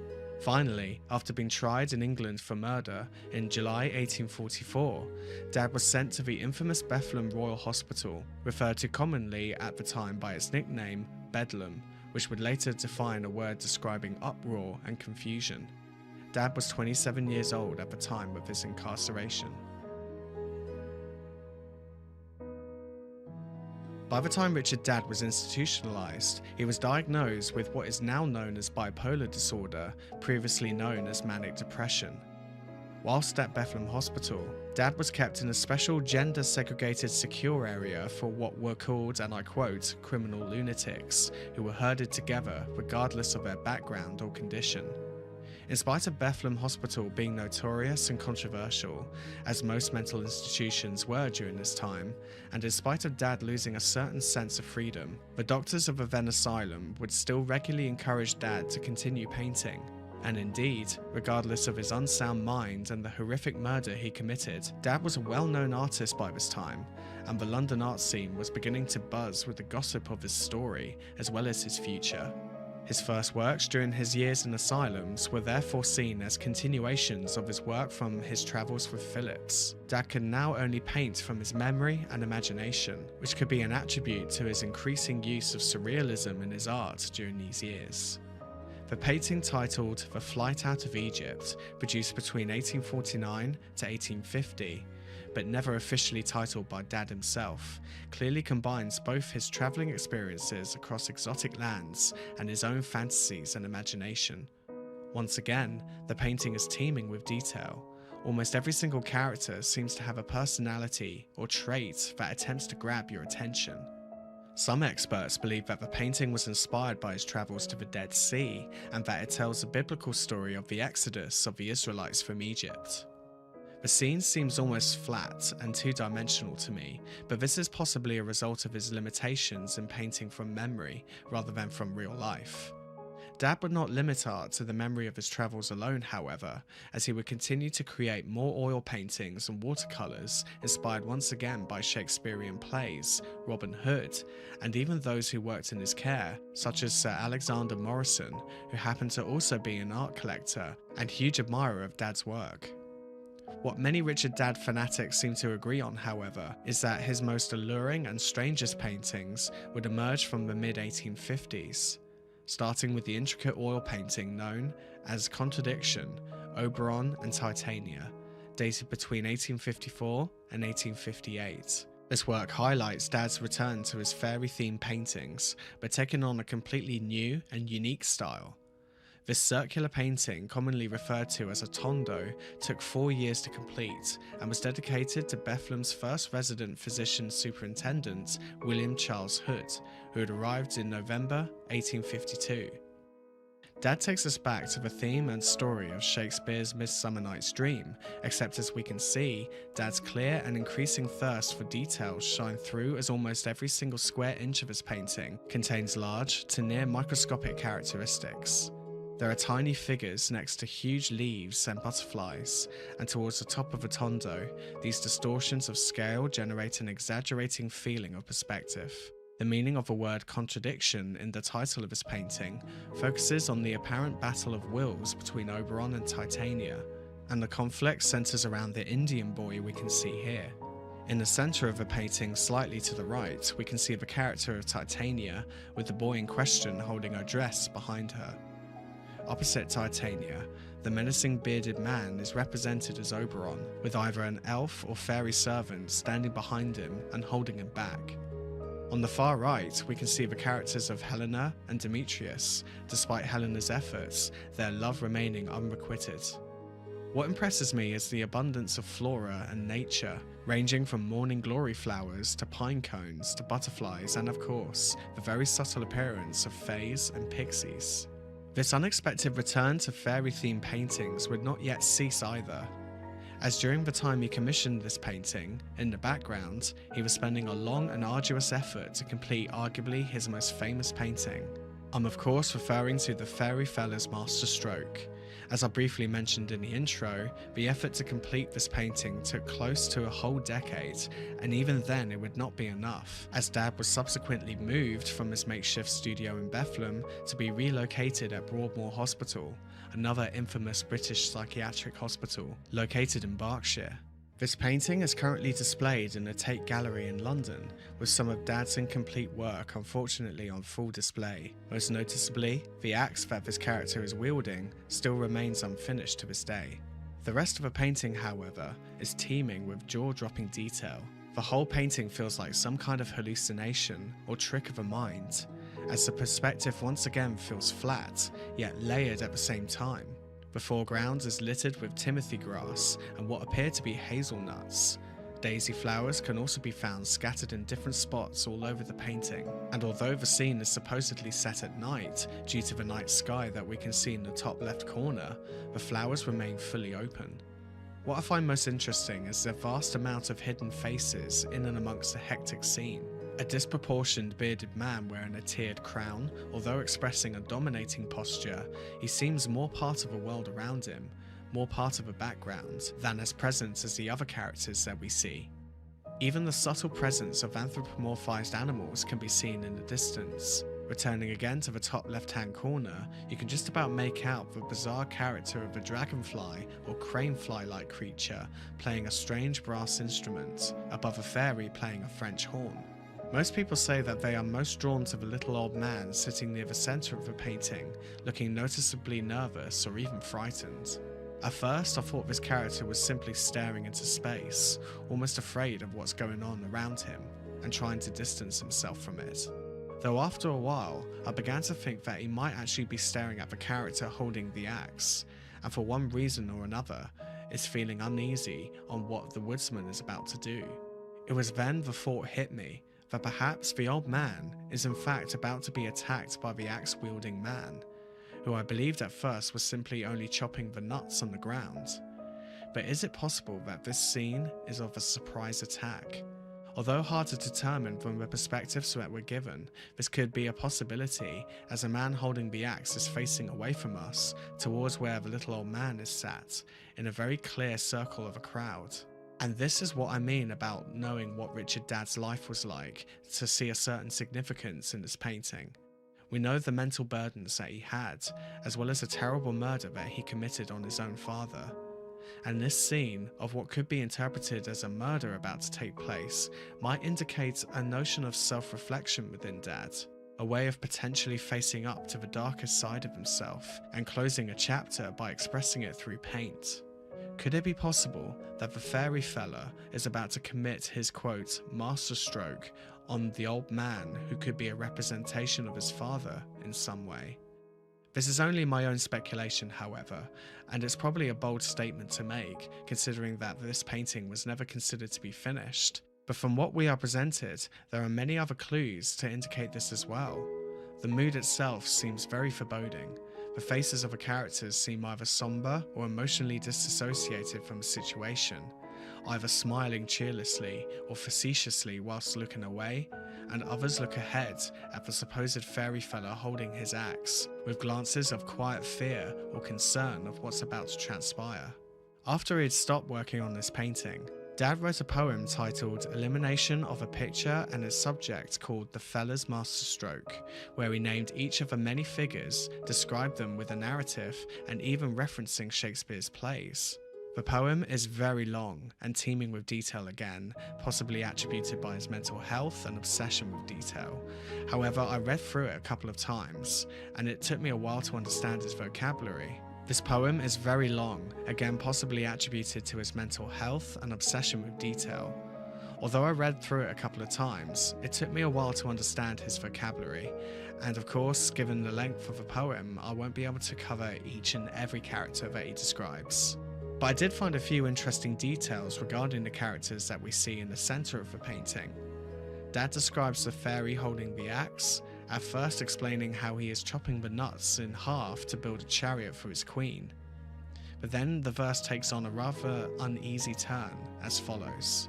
See, 'tis fay, woodman holds aloft the axe, whose double-edged virtue now they tax. Do it singly, and make single double, featly and neatly, equal without trouble.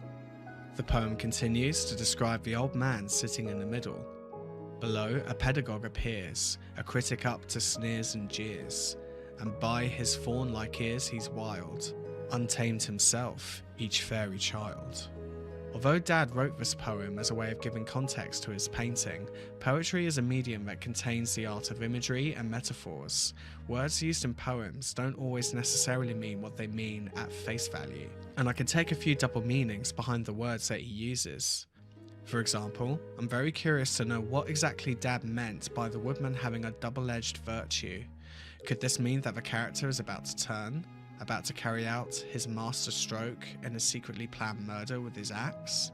Even though this verse describing the old man in the middle does not seem as enigmatic, it still casts him in the light of a victim, someone who's supposedly wise and intelligent, being mocked and disrespected for it by the mad characters around him.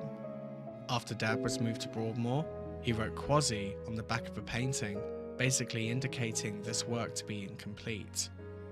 We can cast many theories behind what Richard Dad truly meant behind this painting, as well as the poem that he wrote for it. Because he was gifted with genius, but cursed also with madness, it's hard to tell at times how coherent or sincere his descriptions of a painting actually were, and so it still largely remains a mystery. But that's what I love the most about this painting. His obsessive use of detail, which he was sometimes criticised for, is probably my favourite aspect of his work. Although burdened with acute mental health issues and probably the guilt of murdering his own father, it would not cease his talents in paint, nor push him to shut the world off from his mind, which he displays so beautifully in his later work. Dad would continue working on his art and expressing himself even after moving to Broadmoor, though working less with oil paints and more with watercolours, like this painting of a Greek woman, again probably inspired by his travelling years. Unfortunately, however, this would be one of his final paintings. Broadmoor was in the midst of a typhoid outbreak during the 1880s, along with many other establishments across the nation at this time. On the 7th of January, 1886, Richard Dad passed away from what physicians would describe as an extensive disease of the lungs. He was 68 years old.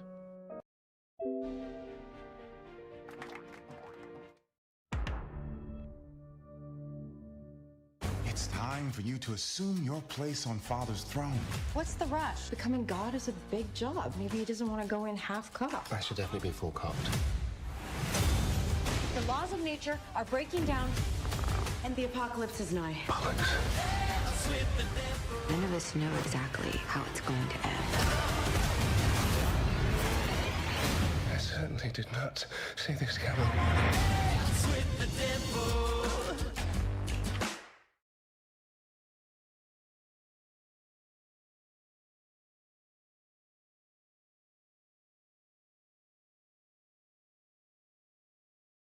I'm here in the biggest trading floor located in the heart of BGC Taguig.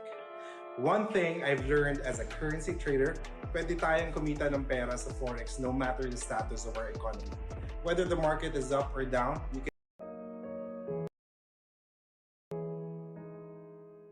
Richard Dad's natural reputation as a mad artist took on a more sentimental view of his work following his death. Broadmoor Hospital alone would keep many of Dad's works on display and remains so to this day. And the legacy of his creative talents would resonate with future generations. The famous rock band Queen would also take inspiration from the Fairy Fellas masterstroke painting, releasing a song of the same name in 1974 on the Queen II album. In the lyrics, Freddie Mercury writes a compelling story featuring the same characters of the painting and even references to the poem that Richard Dad wrote. Famous British author Terry Pratchett would also be inspired by Dad and this painting, referencing the Fairy Feller's masterstroke in his book, The We Three Men. Pratchett would also briefly note the life and mental illness of Richard Dad. Had Dad lived at a different time when mental illness was better understood, I personally believe that his father's murder could have been prevented and Dad could have even received far better treatment. But at the same time, I can't help but think, would we have the same weird and wonderful paintings had his life been so different? Or at the very least, would I or others have different interpretations of his paintings? Again, this is something that we can only ponder on, but regardless, I find the story of Dad and his art incredibly powerful and gripping. Some have compared his art to Hieronymus Bosch, and that is certainly an artist I would love to cover at some stage, but overall, I really can't compare his work to anyone else. His mind was truly unique and relentless, made evident by his increasingly cluttered fairy worlds. But his work has continued to inspire many other artists in many different ways. There is much that we can learn from Richard Dad, not just in terms of his art, but mental health as well.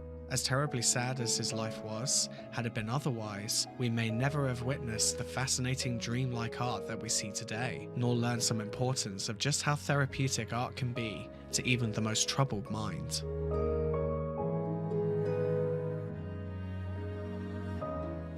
Thank you for watching this video.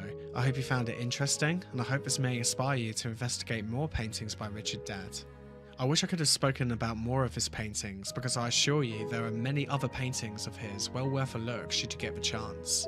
And just before I go, I'd like to continue the new segment called Artist Corner that I introduced in my last video, where at the end of each video I get to introduce some independent art from my viewers. I've had some incredibly jaw-droppingly beautiful art sent to me recently, and today, since we're on the topic of fairy-themed art and folklore-themed art, I thought it'd be very appropriate to introduce you to the artwork of Kim Myatt. Kim is a self-taught artist from Wales who grew up on the windy coastlines, where folklore was never far away from everyday life. She likes to use collected symbolism and motifs in her work to deeply explore human experience, memories, emotions, and archetypes.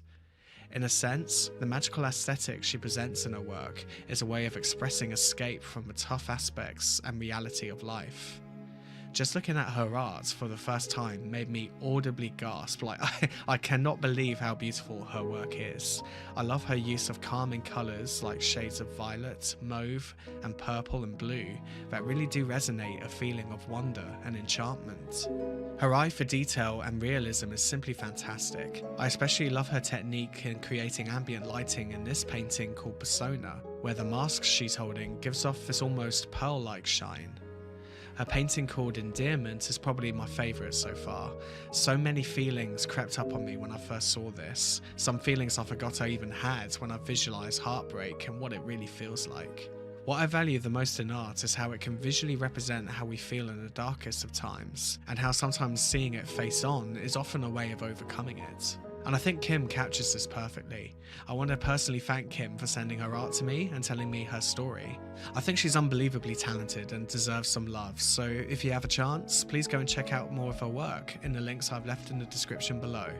And if you're watching this going, wait a minute, I'm an artist with a story to tell as well, well then I'd love to hear from you. Please send your art and a little bit about yourself to my email, blinddweller@gmail.com, for a chance to feature in my next video. Thank you again for watching everyone, and hope to see you in the next one. Bye for now.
a notion of self-reflection within Dad, a way of potentially facing up to the darkest side of himself, a notion of self-reflection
Mommy Ann, may diaper worries ka ba ngayong extra likot na si baby? Wala! Sa new Huggies Dry Pants with X Channel. Saan man tingnan, sa itaas, sa ibaba, and on both sides. Comfortable si baby.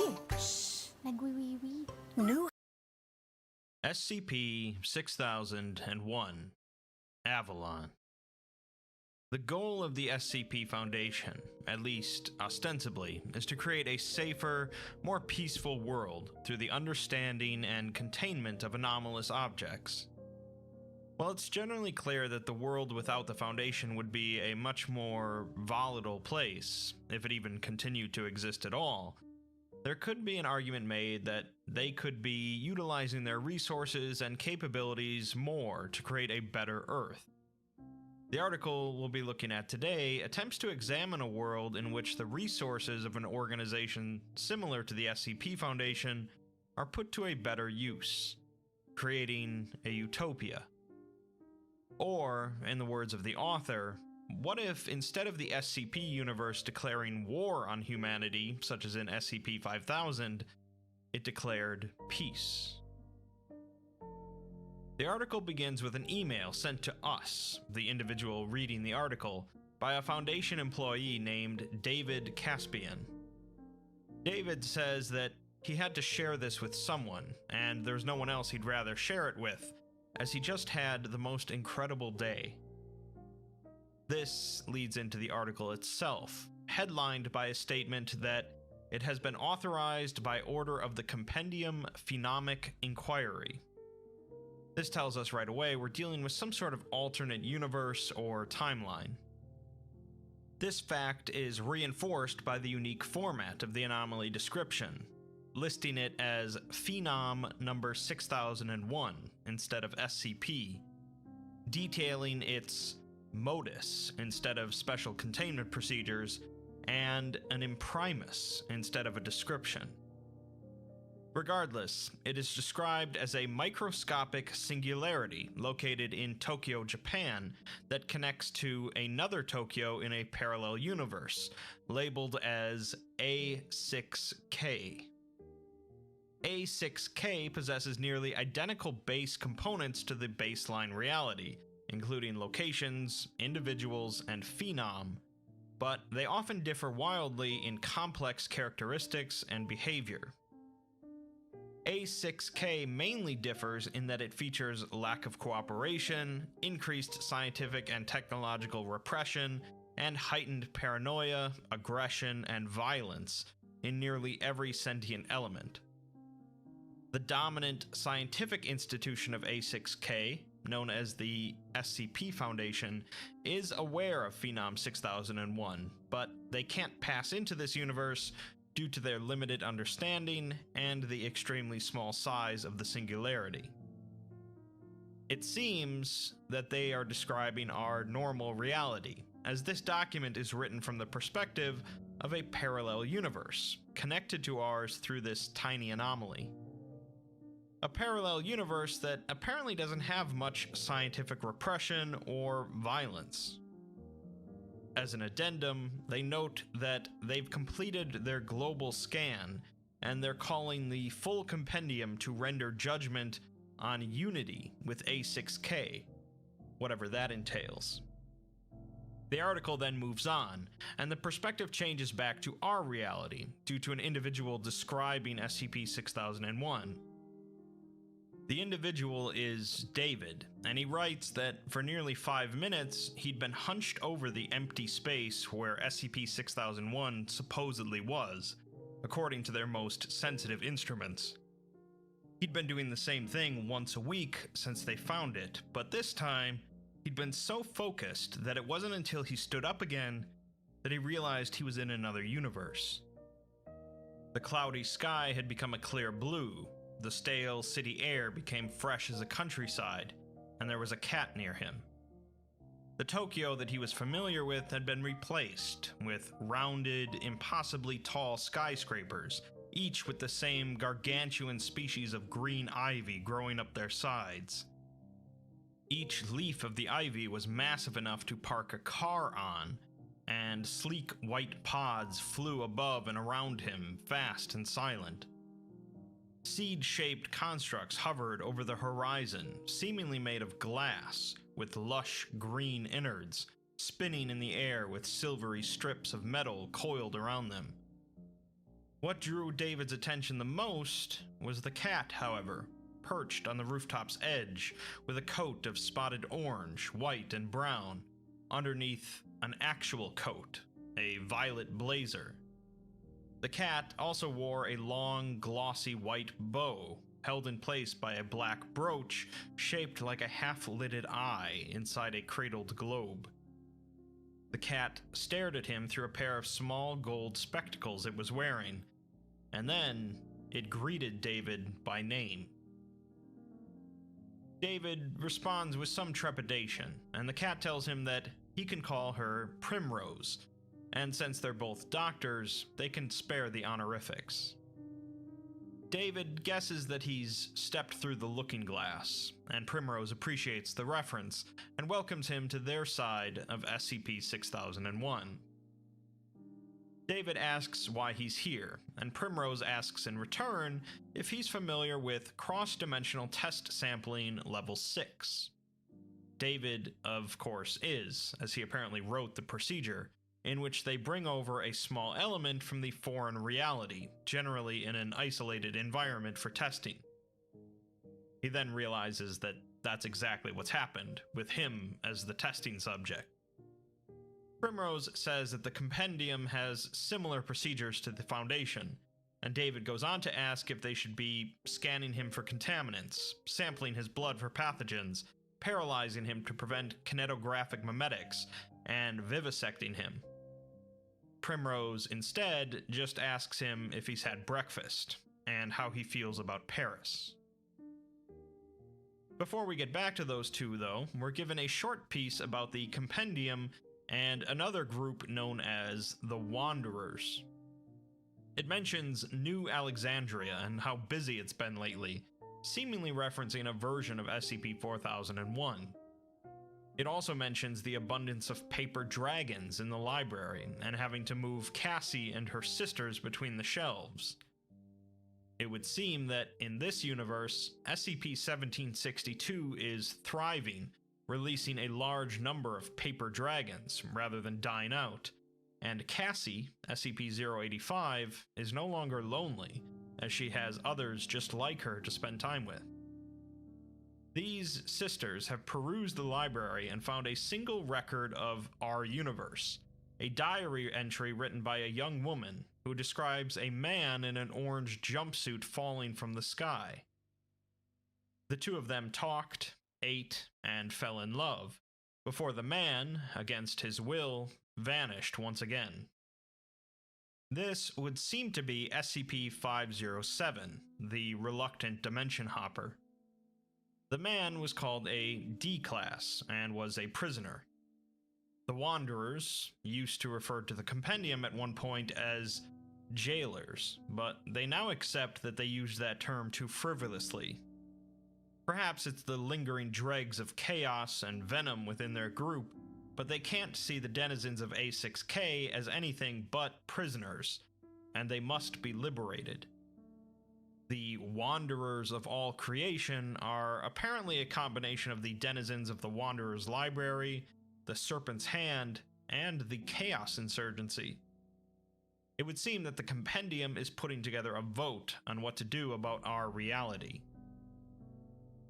Back to David and Primrose. They arrive in Paris after Primrose spoke an address very clearly to an armchair that had been resting on the rooftop in Tokyo. It was made from one unbroken piece of white material and had the appearance of a gaudy, modern lawn chair. The two sat in it and suddenly appeared in Paris, in a small courtyard filled with identical chairs, which other people and animals used to teleport elsewhere. Primrose refers to them as the Everywhere Chair, and David says that they have something similar in his reality, referring to SCP-1609, which was destroyed by the GOC.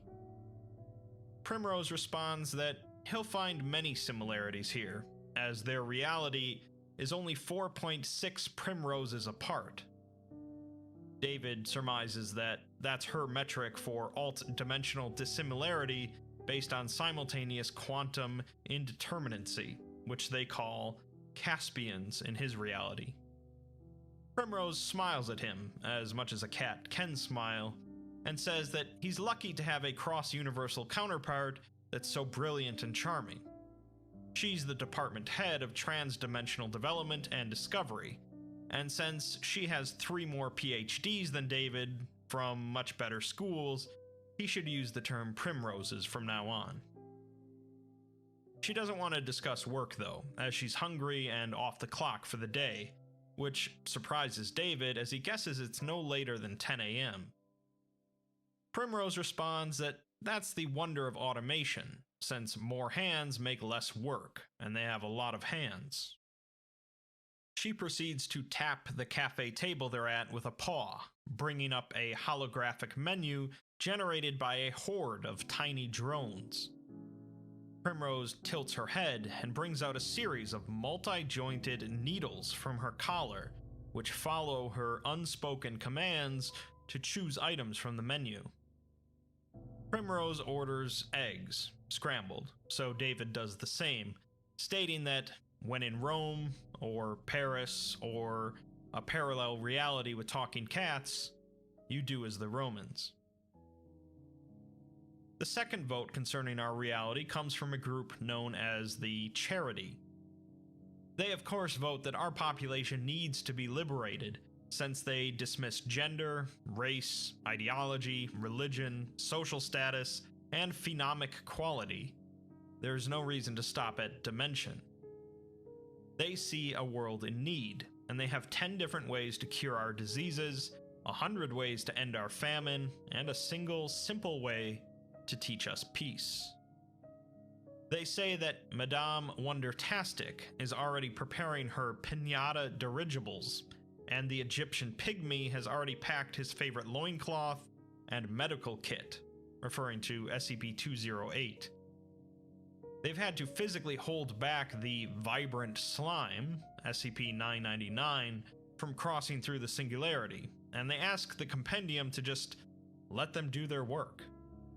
They say that more than half a century ago, the compendium came to them with a proposition. Join, and they'd be given nigh unlimited means to aid anyone who needed it. There's no need to risk this alliance on a technicality of reality. The Unbound Charity is definitely formed by the Mana Charitable Foundation, but also includes Wondertainment, somewhat surprisingly. David asks about the compendium that Primrose works for, but she corrects him by saying that she works with the compendium, as they're not employees. There's no obligation to work with them, but, as she puts it, when one kid has all the toys, of course you play with them. The compendium is primarily a scientific institute, but they also control the world government, the world economy, world legal enforcement, and practically every other aspect of the world. She refers to them as benevolent dictators, and David asks if people didn't resist, which she scoffs at.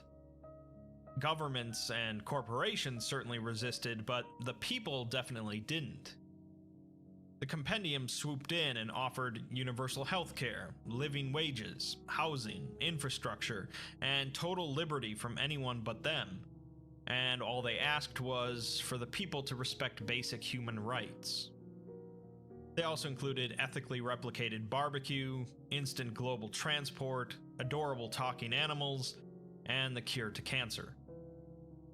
David can see why most people would accept that, but he can't imagine everyone just rolled over. Primrose tells him he should be glad he's not talking to a canine with that kind of phrasing, but admits that not everyone just gave in, just mostly everyone, and rather gradually. The compendium didn't just drive up one day with tanks and napalm, but instead they had been the shadow behind every government for a good century, so by the time they went public, they basically already controlled everything. public response was a bit rough at first, but most naysayers changed their tune after 5 years of literally everything improving.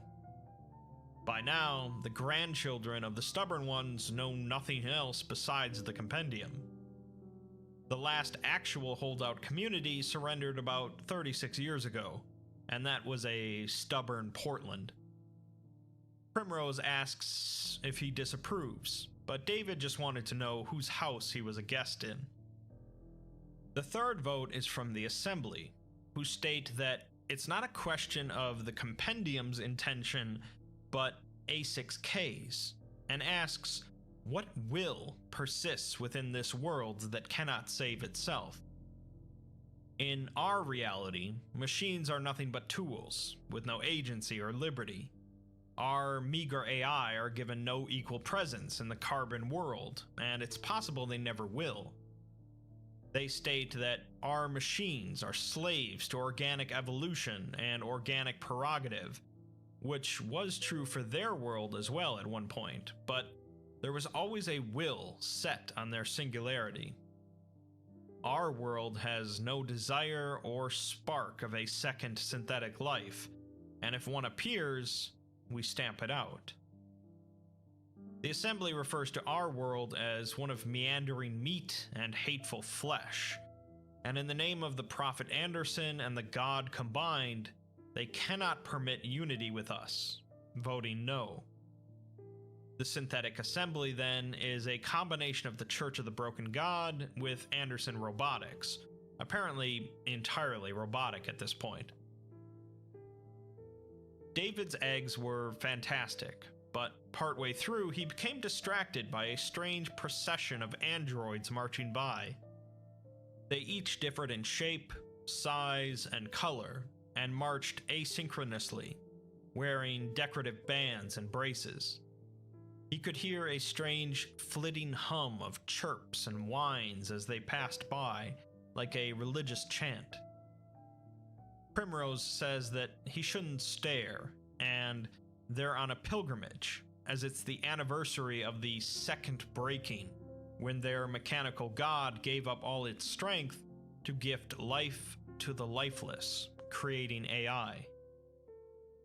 David has a lot of questions about what she just said, but instead asks something more obvious, asking if all animals talk here. This causes Primrose to break out in laughter, saying that only certain species, and only if they choose to.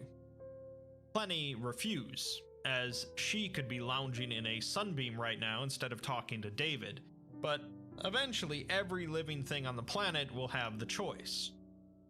Pact 15 has been one of the longest rollouts in Compendium history, meaning phenom application and/or combination technology. Pact 15 came from studying an Australian talking spider, referring to SCP-1470. David says that they mean finding a utility for anomalies, but Primrose warns him not to use the word anomaly, especially since there might be wanderers around. Utility is a factor of packs, but it's the wrong way to think of them. Consider the compendium coming across an ornate armchair, capable of teleporting anyone and anything it touches, but it also has a mind and desires. It likes teleporting people and wants to be useful, so the compendium researches it, with its consent, and discovers every single atom of its structure contain the same mind, desire, and phenomic quality. So they ask if it would like to do more, and now that chair is everywhere, and its existence is bliss. David asks why don't they just carry those atoms around in pins or wristbands instead of having chairs. Primrose responds that it doesn't want to be a pin or a wristband, it's a chair, and it wants to be a chair. That's the point of packs. Not just finding what's most useful to them, but finding where the phenom fits best. The next vote is from the Partnership, who state that, despite perpetuating the stereotype, Now is absolutely the time for the cold, dispassionate appraisal worthy of their founders, as A6K holds no value. Our natural resources deplete at a staggering rate. Our labor force is sickly and untrained. Our cultural dissimilarities are laughable, and they have everything we have. We wouldn't even make a good tourist trap, as all our wonders are tombs and constructs of war, or a mountain defaced with a bunch of dead people's faces. They have the resources to help us, but why invest them in a venture destined to fail, as they didn't spend the last 100 years retrofitting capitalism and rebalancing globalism just to start all over again.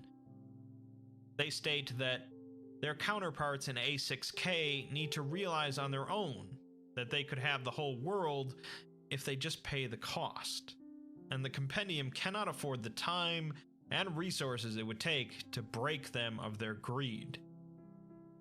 It's clear then that not every part of the Compendium is purely altruistic. The Partnership of Three is formed of Marshall, Carter, and Dark, so it's not surprising that they're not quite as ready to jump in as groups such as the former Mana Charitable Foundation. David and Primrose take the Everywhere chair to Manhattan, a city mostly containing glass-like buildings in different shapes and sizes. Some were tree-like, with thin elevator trunks and thousands of branching limbs, all leading to small, clear boxes. Primrose pointed out the one that was hers, hanging over the park, and after David said he'd prefer something a bit more insulated, Primrose muttered something about monkeys and their concrete caves. Another structure he spotted was filled to the brim with clear water and all manner of amphibious life that spilled out onto the street. David remarks that they have a strange and beautiful world here, but Primrose says that he has no grounds to call their world strange, as her research has proven our world to be filled with straight-up wackos. David asks why he is here then, if they've already scanned and studied his world, and Primrose just asks him to spend one full day here in this reality. David again asks why, and she says that that's the one caveat. He's not allowed to ask why he's here or how the packs work, as she could get in trouble for telling him. Instead, he gets to see the wonders of this world with a delightful talking cat as his guide. David looks around and sees a family having a picnic while their daughter plays with a fully animate teddy bear made from patchwork cloth. He sees a man throw a ball for his dog, and the dog throws it back. He sees a colossal, lumpy fellow, 2.5 meters tall at least, sitting on a nearby hill and playing a guitar for a crowd while singing a French nursery rhyme. David decides that this trip would make for a wonderful research paper. The next vote is from the Collective, who state that value is what you say value is, if you stop talking about gold and gizmos. If you give them one person on the other side trying to wake up the masses and shake up the system, you've got value. But now they are the system, and they're talking about shaking them up. They state that A6K needs our own experience and to make our own statements in order to define our own identity, rather than the Compendium coming in and fixing all of our problems. They have to look generations ahead, and if they help us now, then our kids' kids' kids' kids are going to be just like the Compendium's world. The Collective says that if they're going to be the authority, they're not going to be the authority that destroys originality. Instead, they're going to be cool. The Artists Cultural Collective is, of course, populated by former members of Are We Cool Yet? So far, the vote is 2 for yes and 3 for no. David and Primrose next end up at an art museum in West Africa, which from a distance resembled 5 columns of mossy stones stacked on top of one another. Each stone was in fact a large, isolated structure of thin metal and white ceramics built on top of one another with no practical means of moving between, aside from teleportation. Within each rounded complex was a single exhibit, and David says that he could have spent the whole day in the museum, if not his whole life. In one exhibit, he found a large aquarium full of lifeless, murky water, at the center of which was a statue of a man with his hands held aloft. After a while, he thought he saw children in the tank, floating with empty eyes, and as he rushed towards them to help, they popped their heads over the tank's edge and spat water at him. Primrose pointed out to him that he was standing in an area clearly marked as the splash zone. This would seem to be a version of SCP-1018. David then comes to a gallery of works by Robert Bobo Blythe, finding rows of paintings, carvings, and strange new media holograms depicting acts of obscene violence and perversion. The works depict things he'd never imagined in his worst or best dreams, but on his way out and seeing an aged portrait of the artist himself, David thinks that he seemed like such a happy fellow. Nothing shocked David as much as the final exhibit, though, located on the topmost stone of the museum. An amphitheater full of wooden steps and a wide glass ceiling contained only a single object at its center, protected only by a red velvet rope. When David and Primrose entered, a crowd of people were milling about it, and David found himself unable to blink for a moment because he was looking at the statue, SCP-173. Despite David being able to instantly recognize it, there were some differences between this statue and the normal one. Its body possessed smooth, soapstone contours, and the browns and reds on its face were now vibrant and almost luminescent. Its body was bent back until its chest formed a smooth curve, and its head nearly touched the floor, and its arms were slouched, but 1,000 hair-thin bands of metal curled and blossomed upwards, forming a great abstract cone that reached up to the ceiling. Primrose asks him if he thinks it's beautiful, and he says to ask him again when his stomach drops out of his throat. Primrose laughs and tells him that it goes unobserved for a single second every day, right at the stroke of midnight, at which point it turns itself into something completely new each day. David asks if they're worried it might hurt someone, and Primrose says that it might, if they were ever so disrespectful to lock it away and leave it unseen to wallow in its own filth.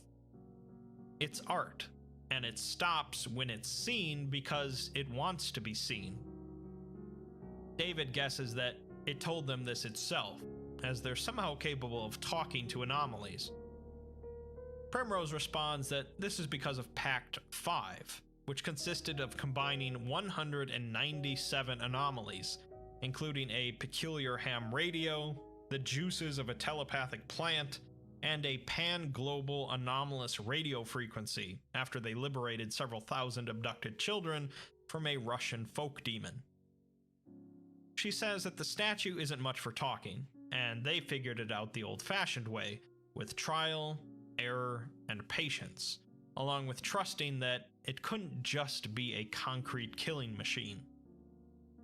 David says that he doesn't think he could ever have that kind of trust, not with what he's seen. The next vote comes from the absent party, who simply state that they warned us and we didn't listen, so they cannot redeem us. The absent party is simply a new name for the nobody group or person of interest, and they voted no, putting the vote at 2-4. David and Primrose next traveled to Point Zero in Australia, although he couldn't have guessed it just by looking around, as they were inside of a glass dome the size of a small airport terminal. Outside, the area was lush and tropical, filled with trees stretching high above the dome, and David felt surreal at not being able to identify a single plant. The trees had bark layered like armored plates, and flower bulbs hung off thin fibers like a fishing pole and lure. He got so caught up in looking at the trees that he almost missed the massive reptile in front of him on the other side of the dome. And when he finally noticed, he panicked and turned to run instinctively. He tripped to the ground and scrambled back with a primal fear as he stared at it. SCP-682. There was a wall of shatterproof glass between them, but David knew that that wouldn't stop it, and 682 moved forward a step. Primrose stepped between the two and the reptile stopped. She tells 682 that David's only visiting, and it stared at him for a moment longer before turning away and disappearing into the tree line. Primrose apologizes to David, as she just had to see it for herself, since the killer instinct of the Immortagon is legendary. David assumes Immortagon to be their pet name for it, but she corrects him, saying that Immortagon is its genus, and that's what they call all of them. David then looks beyond to the clearings to the west, the hills to the east, and the rainforest in front of him, seeing hundreds of 682s. They were clearly the same creature as 682, but they looked healthy, with limbs coated in pale patterned scales and their bodies covered in thick shaggy coats. Primrose says that they're the second deadliest animal on the planet, as they were third until the compendium got rid of mosquitoes, and humans still get the top rank, of course. They're immortal by any means other than themselves, and she says that they work a bit like lions mixed with lobsters, as once one gets big, old, and slow enough, the rest of the pack devours it. She says it'd be disrespectful to call them a nuisance, but as long as they kept a wall between their lands and hers, they stayed out of sight. They knew the Immortagons were intelligent, and they had tried to reach out to them, but they killed every messenger. David then asks what anomaly voodoo miracle they performed to pull this off, and Primrose says that they didn't do anything, or at least nothing overt. One day they just stopped, as one of their researchers crashed into a nest of Immortagon, and they didn't kill him. He walked through a whole field of them during their mating season, and the rest assumed that that would be the end of researcher Clef, but he got out unscathed. They don't know how they changed the Immortagon's thinking, but when they went back and asked them why, they said that we were no longer disgusting. David and Primrose proceeded to sit and look out over the jungles of Australia, seeing countless other creatures, some foreign to David, and others terrifyingly familiar. Freakish raptor dogs ran in packs and barked at each other in arbitrary English phrases, SCP-939.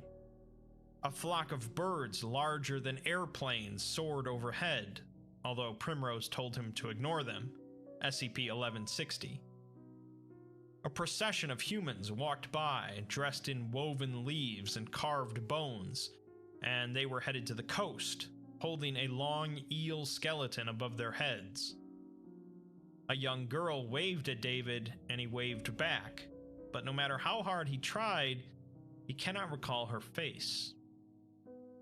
David again says that Primrose has a strange, beautiful little world here, but Primrose says that that's the cat calling the kettle black, but he shouldn't repeat that, as it's a cat phrase and only cats can use it.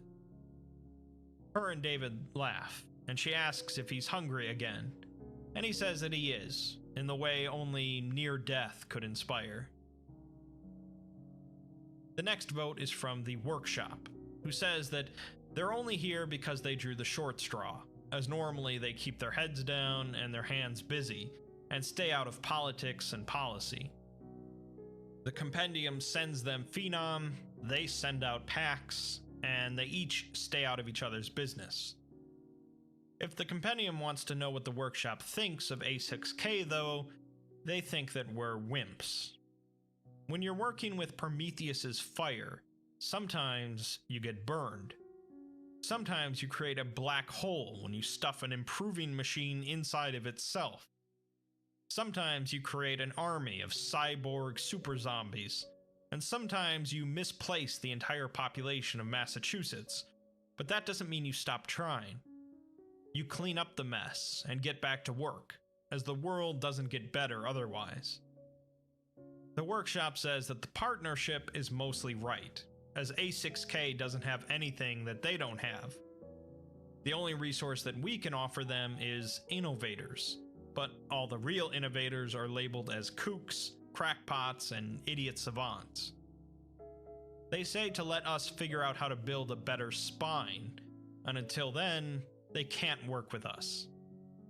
The workshop union, made up of the factory and Prometheus Labs, votes no, putting the vote at 2-5. David and Primrose next go to Herman Fuller's Museum of the Extraordinary in Nashville, Tennessee. They had picked up some pizza in Detroit, apparently the best place to get pizza in the world, and David remarks on how fantastic it is despite being entirely grown in a lab. They had come to Nashville in a plastic shell that Primrose had called a transport pod, and David asks why they even have them if they can just teleport. She responds that they still need to move couches, and asking a chair to help move a couch would be deeply insensitive. They walk through a pavilion wrapped around a magnificent 3-story stone fountain surrounded by lines of green moss and semi-circular buildings. David had been surprised when Primrose suggested seeing more museums, as it was exactly what he wanted to do. He carried an uncomfortable feeling with him, though, of jealousy, like walking through the home of a successful sibling and seeing all their great accomplishments and awards. David paused at a large avian skeleton in the Natural History Museum, with a large pot belly, a stork-like neck, and a terribly sharp beak. Past the ribs, David sees a strange mass of bones that almost look like the internals of a pocket watch. He asks Primrose if this is what happens to the Phenom that don't fit into their little utopia, but Primrose says that this creature died on its own, and when a Phenom doesn't fit here, they find somewhere else that it does, usually another reality. David says that they just dump their problems on someone else then, and Primrose remarks that he's really dead set on painting them as the villains. The Compendium finds solutions, as some light-sensitive Phenom find themselves far happier on darker worlds, or more brutal creatures prefer harsher environments with less civilization. If they can't make it work here, they find a reality where they can fit. They continue on to the Museum of Technology, and David walks quickly past a number of exhibits, looking for what was missing. Deep in the basement, he found it. A large, rusting apparatus resembling a mix between a howitzer and a Tesla coil. It was clearly an engine of war, and David breathed a dark, satisfied sigh upon seeing it, asking Primrose why such a peaceful world would need machines like this. Primrose says that of course they've had war, and she never claimed that they hadn't. They've been mostly cold wars, but not entirely bloodless, as no empire has ever been built without at least some corpses at its foundation. She continues on, telling him that about a century ago, the Wanderers confronted the Foundation directly, as they'd found out about something that the Foundation considered a necessary evil. They considered it an unforgivable sin, but Primrose just calls it a hellish tragedy. They're referring to SCP-231-7 and Procedure 110 Montauk. This revelation brought these two powers to vicious odds, and they both formed allegiances. The Foundation banded with the Peacekeepers and built the workshop atop a cursed factory, while the Wanderers sided with the Red Hands and followers of the Serpent King. Both sides built stockpiles of terrible, impossible weapons, and that's apparently where Pact 5 came from, as you needed to be able to talk to Phenom to give them orders. Of course, the war never turned into a full-blown conflict, and eventually the stockpiles got so big that neither side could actually envision using the weapons. Instead, they started talking, bit by bit, offering each other concessions and suggestions, and new ways of tackling their shared problems. They then, together, turned their weapons towards their shared enemies, ancient, hateful immortals that neither side could vanquish on their own. They ended up freeing SCP-231-7 together, and from there, they folded in many other groups, and the rest is history. Primrose says that, with that out of the way, David should try to enjoy himself. He says that he is, but it's hard to not be a little bit skeptical given all the things he's seen. He tells her that she picked the perfect places to lighten his mood though, as he loves museums, to which she responds that she knows. He asks her how she knows that, and she flinches slightly before responding that he's a scientist, of course he loves museums. They continue on, but David believes that he's starting to develop a fairly good hypothesis about Primrose. The next vote comes from the Apex, who start by saying that over a century ago, back in the Compendium's infancy, 4 men met in an open field. They shook hands as equals, although 3 of the men wore suits, while the 4th wore scat-stained overalls. This man's name was Wilson, and they asked him to help build a better world. But he had only one request, a request that became Pact 15, the one in which enabled animals to speak. Because of this, the writer's 45th Great Nest Mother was given the gift of higher thought, and they perch here today because of that man and the willingness of the Compendium to open itself up to new minds, new ideas, and new perspectives. They shudder to imagine a world without such diversity of thought, and they remark that they wouldn't even be having this discussion without the works of the illustrious Dr. Primrose and her feline science reserve. What they're seeing here when they look through that tiny keyhole is a world once like theirs was, a planet dominated by a single species and a single perspective. They cannot stand as hypocrites, and they must reach out to us.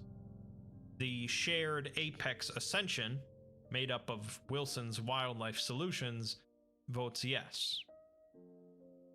David and Primrose next end up in Peru, having driven out to the coast, as cars had survived as a niche hobby. David had been allowed to drive the rented Porsche, and they sped along an old, crumbling highway that snaked a cliff's edge as the evening grew late.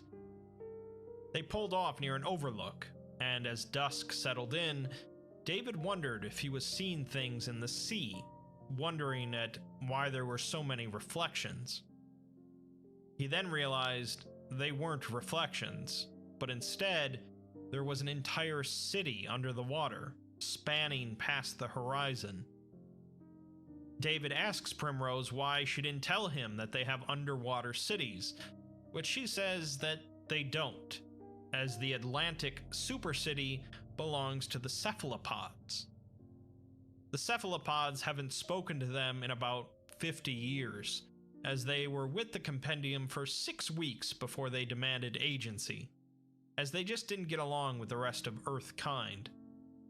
Apparently, since their neurons extend throughout their entire bodies and their appendages can think for themselves, they didn't need any more company. The compendium put them back into the ocean, and they built a super city from Alaska to New Zealand. David asks her if this concerns them, as they look pretty advanced, and they might decide to take over the surface too. She responds that that's very A6K of him, and just because they're not talking doesn't mean they're hostile. If they rank the failures of Pact 15 in terms of hostility, the cephalopods are nothing compared to insects, who nearly caused hell on Earth. They stand there in silence, looking at the view for a moment, before David says that Lisa, an old friend of his, would have enjoyed this. She was a marine biologist who died while studying an anomalous coral substance, probably SCP-835. Primrose says that she lost someone too once, which surprises David, as he figures that they would have had a handle on immortality by now. She says that technically yes, they know how to end death, and they even tried it for a little while before learning why it's essential for life to conclude. David asks what this person she lost was like, and she just says that they were a nerd. She then says that they should get inside as it's nearly nighttime, and David scoffs, asking if there are boogeymen coming. Primrose doesn't reply, so David assumes that there actually are boogeymen coming, but she says that they are all in Tasmania now. She just doesn't want him embarrassing her, as he doesn't know all of the customs here, and the night doesn't belong to them. David looks up to see grand, silvery clouds above them, which upon closer inspection are revealed to be millions of feathers fluttering together on threaded lines of white silk, bound in a great misshapen ball. In brief flashes, he sees titanic muscles dip in and out of the cloud, skinless and gray, inhuman in its segmentation, serving as some unimaginable piece of living machinery within the mass. These would seem to be massive versions of SCP-469, and Primrose says that it's all part of sharing the world, as the two head off for dinner. The next vote come from the Nocturnal, who state that we kept them out, while the Compendium let them in. They will not turn away from us, and they vote yes. The Nocturnal, or the Nightland Covenant, are formed from SCP-1000, also known as Bigfoot, or the Children of the Night. The vote stands at 4 yes and 5 no. David and Primrose dine at a small ramen restaurant in Japan, which she claims has the best ramen in the world. They're served by a faceless creature floating in the air, appearing as though H.R. Geiger had designed a mermaid, with a tail ending in a wide spade, caked with flour and noodle bits. David remarks that the soup was sublime, although a bit heavy on the garlic. Halfway through the meal, Primrose jolted upwards as if she just had an epiphany, and she excused herself, darting out the door. A moment later, a new patron entered the restaurant, and David could see that he was very tall and very, very hairy. He tried not to stare at it, noting that its hair was very well kempt, and its flat face had 3 hairless circles where its mouth and eyes sat, glossy and black. It noticed him staring, and their eyes met, before it gave David a slow nod and returned to its noodles. David quickly put his bowl on the counter and fled the restaurant, finding Primrose waiting for him with a large bottle. She tells him that it's a very strong liqueur, and she's going to drink it, with David's help. She says her new plan is to blame his every misstep here on the fact that he's drunk, which will go far more smoothly if he actually is. She tells him to loosen up, submit to the local customs, trust in his guide, and have a drink with her. He complies. The next vote is from the Watchers, who tell the others to stop waxing philosophical for a moment and discuss transparency. There was a time where they were kept in the dark, while the others were swinging cods up on an ivory hill, whatever exactly that means. But it didn't work. The Watchers have always seen them, even if their vision was a bit cloudy, as you can't hide the truth, and you can't keep people out. The Compendium are not gods, and A6K is essentially full of more aggressive versions of them, so why raise a red flag?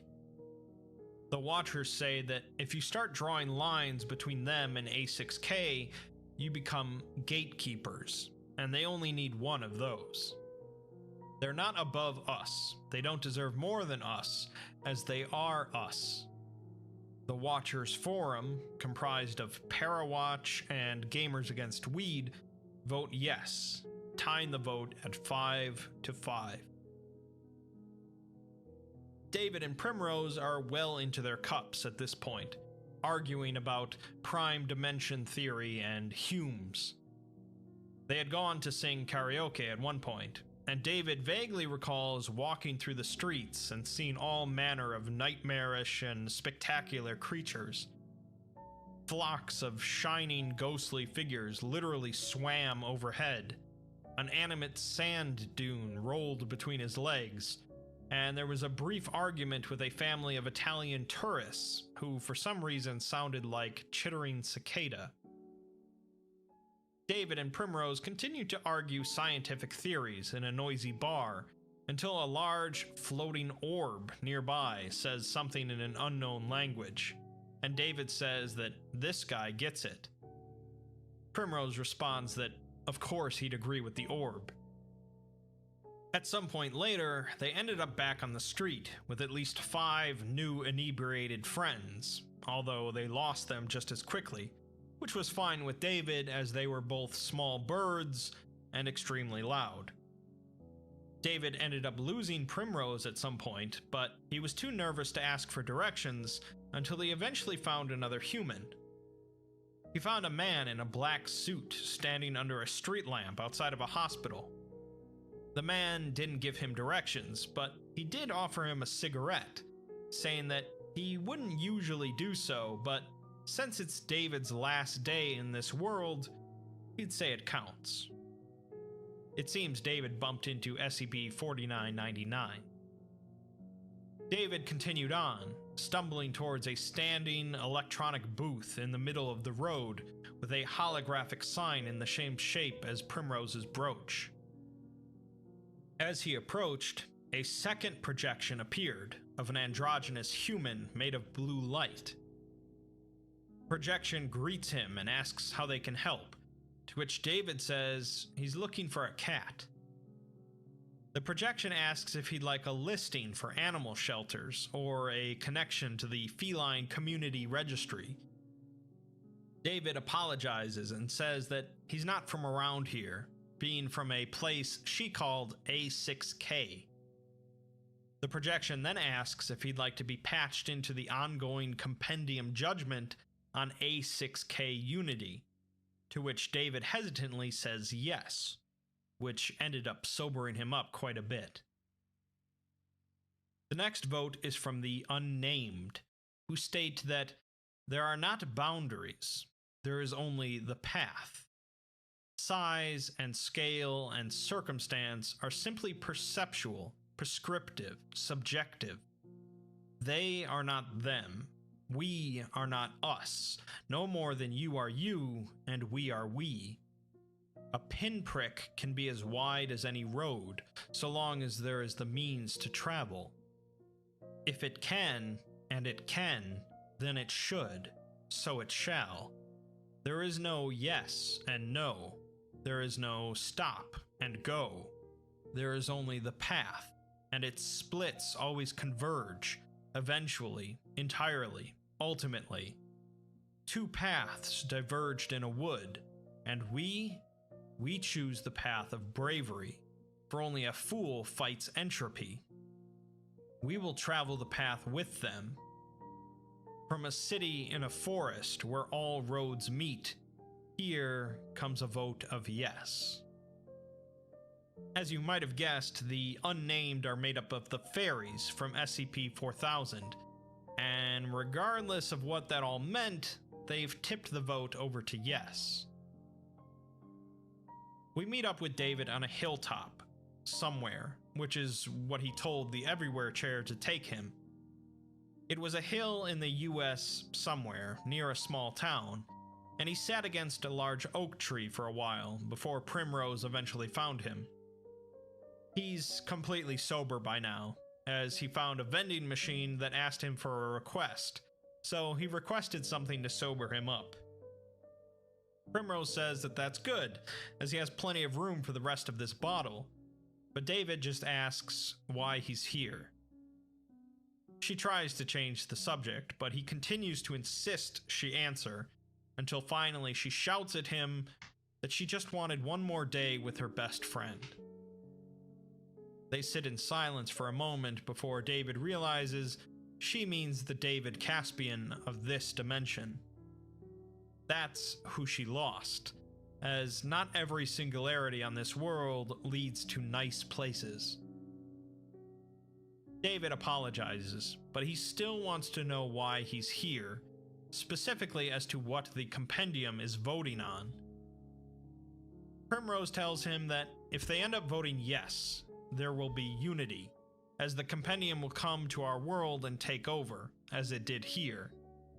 If they vote no, then the link between the two worlds becomes a problem, and they'll solve that problem by erasing our reality.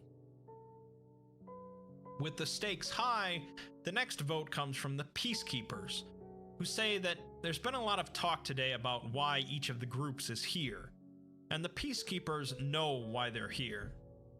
They're here because the compendium needs a villain to blame all the hard decisions on, so that someone can say, take them out and shut it down, and others can go home that night and feel like they really tried to make the right decision, if only the Peacekeepers would let them.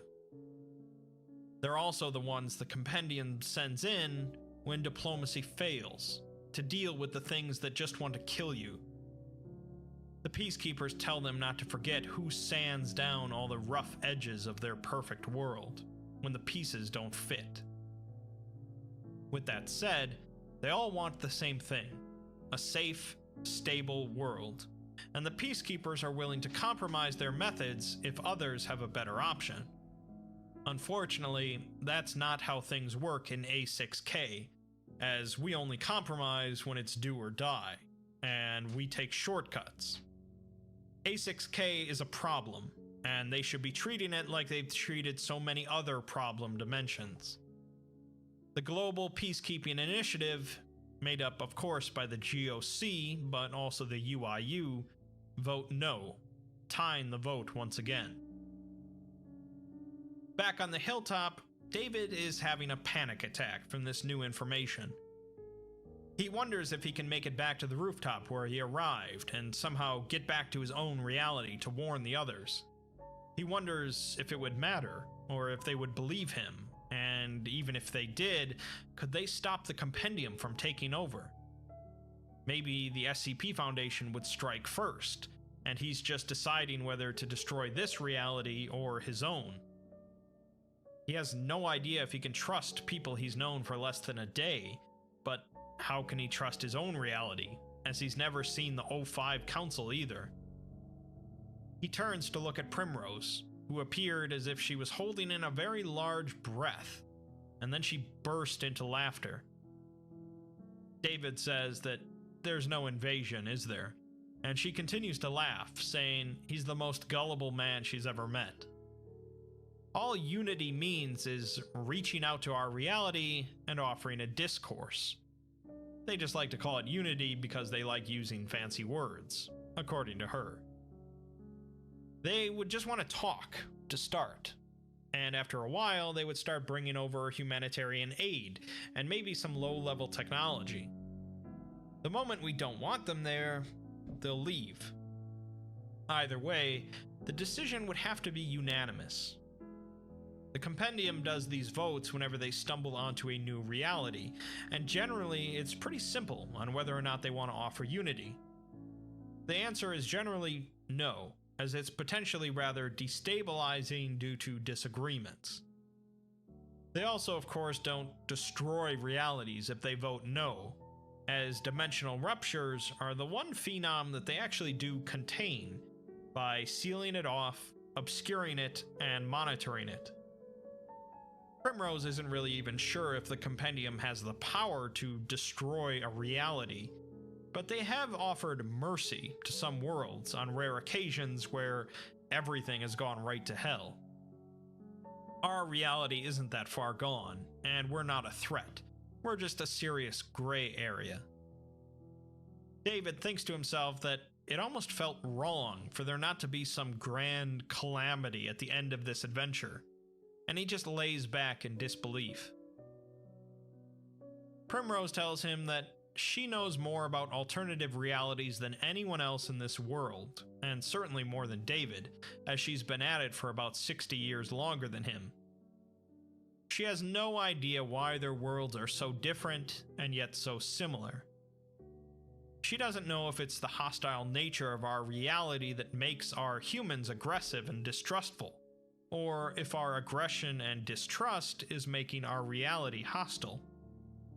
It could be the humans, it could be circumstance, it could be that our reality is one big tempest in a teapot, spiraled out of control. Are the people of this reality just fundamentally different, or are they the product of some sort of domino effect from thousands of years ago? She says their scientific field is a finicky ball of string, another cat phrase. David asks how old she is exactly, but Primrose just smacks him in the face and heads towards the everywhere chair as the sun begins to rise. The final vote comes, of course, from the Foundation, who state that it's only fair it ends with them, as they started all this. They've seen worlds hollowed, fed up to a screaming wrought iron moon. They've seen planets consumed by death, undeath, and repugnant life. They've seen it all horribly ever unfolding under a bleak red sun. But what has pained them the most was arriving at a beautiful, pristine world of happy people, just as all of the flowers bloomed, referencing the World's Gone Beautiful 001 proposal. They don't want to wallow in the past, though, as they need to be the rational ones. A6K is the closest they've ever come to a true parallel reality, and while they may sit here and condemn us, the fact remains that they've never found anyone quite so much like them. The people of this reality rose from the dark, together, stronger for their hardships, and who's to say the people of A6K won't do the same? We could be their equals, or maybe even rise above them, but that triumph won't come from the Compendium. It has to come from us. The Foundation votes no, ending the vote, but they add an addendum. They should seal the gate, but not entirely. They'll keep an eye on A6K and let us find them. When we do, they'll greet us without security, containment, or any protections. When we're ready to step into the light, they'll be there. The Compendium puts it to another vote. Back in Tokyo, on the rooftop where this started, David thanked the Everywhere Chair for the wonderful job it had done today. He stands next to Primrose as they watch the sun rise and look out over the city. He never asked how they grew ivy so large, but he decided not to, as it was spectacular, and that was enough. Primrose says that she didn't think the vote would be that close, as she knew the charity would be on board, and the Apex too, as her vote had to count for something. It was anyone's guess how the fairies would vote, as it always is, but the Nocturnals' vote was a real surprise, given what we did to them. David interrupts her and thanks her for the day, apologizing her for forcing her to let the cat out of the bag. He assumes that's a cat-only phrase, but she says he can use it. He says once again that they have a strange but very beautiful world here, but she says that it could be his world too. She can't bring him over once the singularity is sealed, but there's no real reason she has to send him back. She's sure she could come up with some excuse for the compendium, and if he's worried about the SCP Foundation, they can just send back a clone, or an android, or a lentil-based human-mimicking life form they found in Nepal that can only drool and stumble around, but she doubts our stupid reality will notice. The two fall into silence, and David tells her it really was an incredible day. She asks if he's going to tell his bosses about this reality, but he assures her he won't.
He'll just make something up for them, but he can think of someone who would appreciate all of this. Someone that's always up for a good story and can keep a secret. David knows it's his time to go, but before he does, he asks Primrose for one last thing. She grumbles, but agreed. David pets her head, and then vanishes. I probably don't have to tell you how unique this SCP is in the grand scheme of the wiki.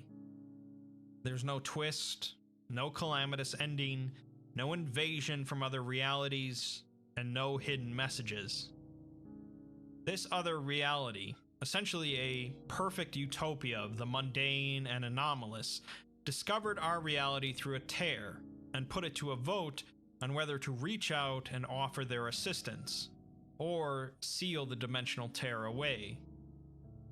Primrose, who had at some point in the past lost a dear friend of hers named David Caspian, decided to bring over the David Caspian of our reality so she could spend one last day with him before the tear potentially got sealed off.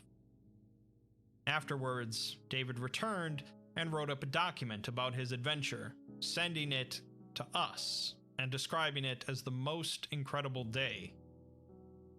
As far as the Foundation is concerned, the Singularity is a microscopic thing located in Tokyo, and they will continue to monitor it.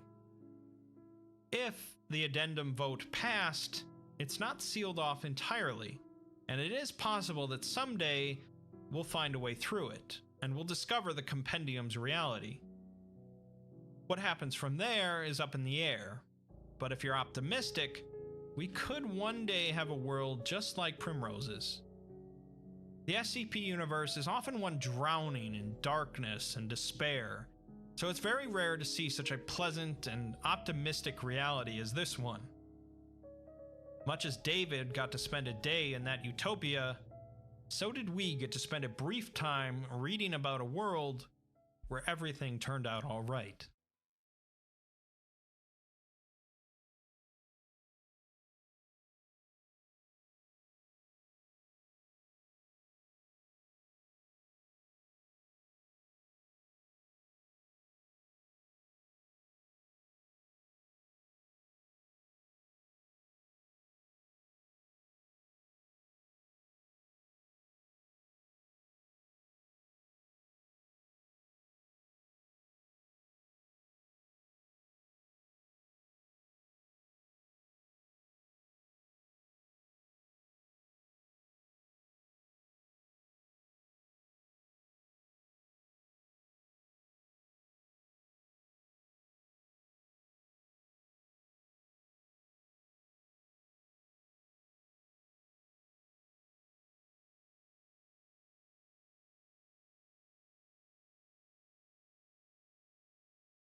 Today's story involves one of the most graphic and upsetting sequences I've ever covered on any story.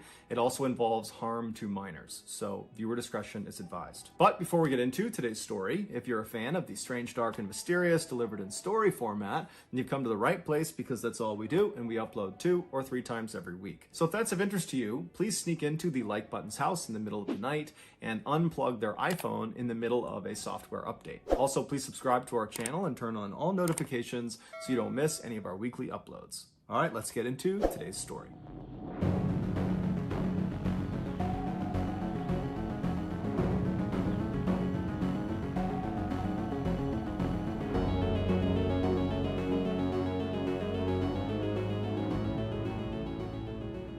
In the 1960s and 1970s, hitchhiking became very popular amongst young people in America. Hitchhiking is a form of transportation where you basically get rides from strangers. And so the way it works is a hitchhiker will stand on the side of a busy road and they'll extend their arm out and they'll kind of hold their thumb up, which signals to passing motorists that they want to hitchhike. That's the kind of universal sign for hitchhiking. And then a willing motorist, when they see a hitchhiker, they'll pull up alongside and offer a ride. Now, today, it seems unfathomably dangerous to just hop into a stranger's car, or conversely, for a motorist to pick up a random stranger on the side of the road. But back then, this was considered totally normal and socially acceptable. And so with that in mind, on September 29th, 1978, a 15-year-old girl named Mary Vincent was standing on the side of a highway just outside of Modesto, California, which is not far from San Francisco, California. Mary was a rebellious teenager who had recently run away from her home in Las Vegas, Nevada. Her parents were going through a very nasty divorce and she just couldn't stand to be in the house anymore, and so that's why she had run away. And so she had hitchhiked all the way up to Los Angeles, California, where her grandfather lived. But after only being there for a couple of days, she became unbelievably homesick and wanted to go back and be around her parents and her family.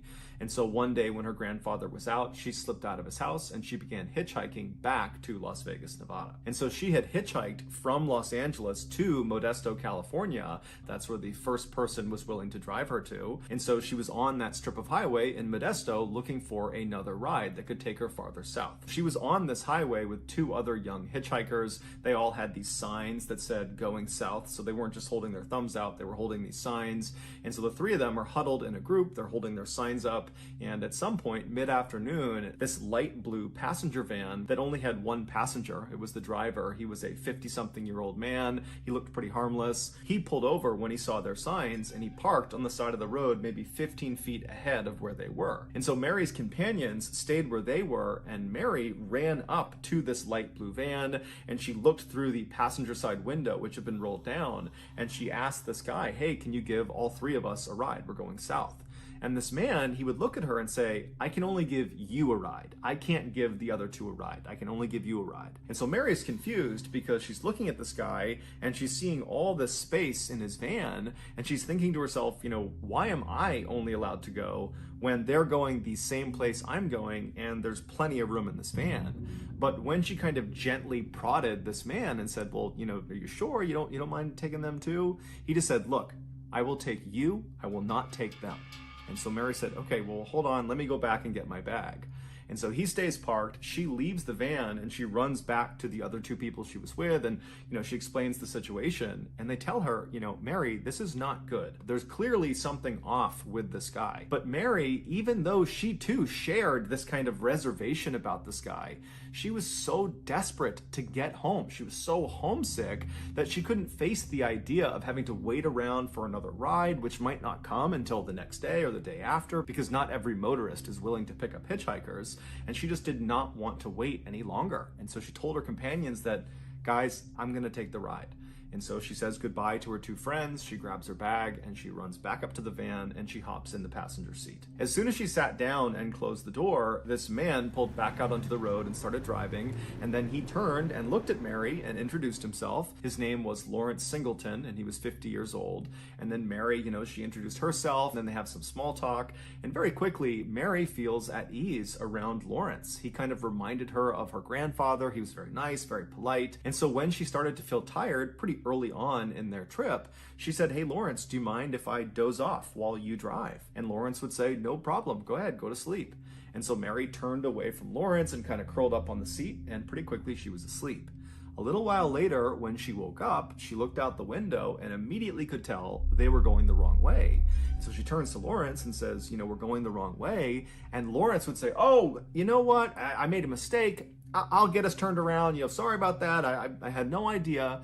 But Mary's thinking to herself, we're really far in the wrong direction. And there's no way he accidentally did this. But she kind of bit her tongue because Lawrence would actually turn around and start going in the right direction. And so they're traveling in the proper direction for a little while, and Mary's totally on edge, but she's careful not to give that off to Lawrence because she doesn't really know this guy. And even though he did make her feel comfortable, she just doesn't really know what his intentions are. And so she's just kind of looking around pretty apprehensively. And then they pull into this stretch of highway that kind of ran through this fairly forested area where very few cars were on this stretch of road.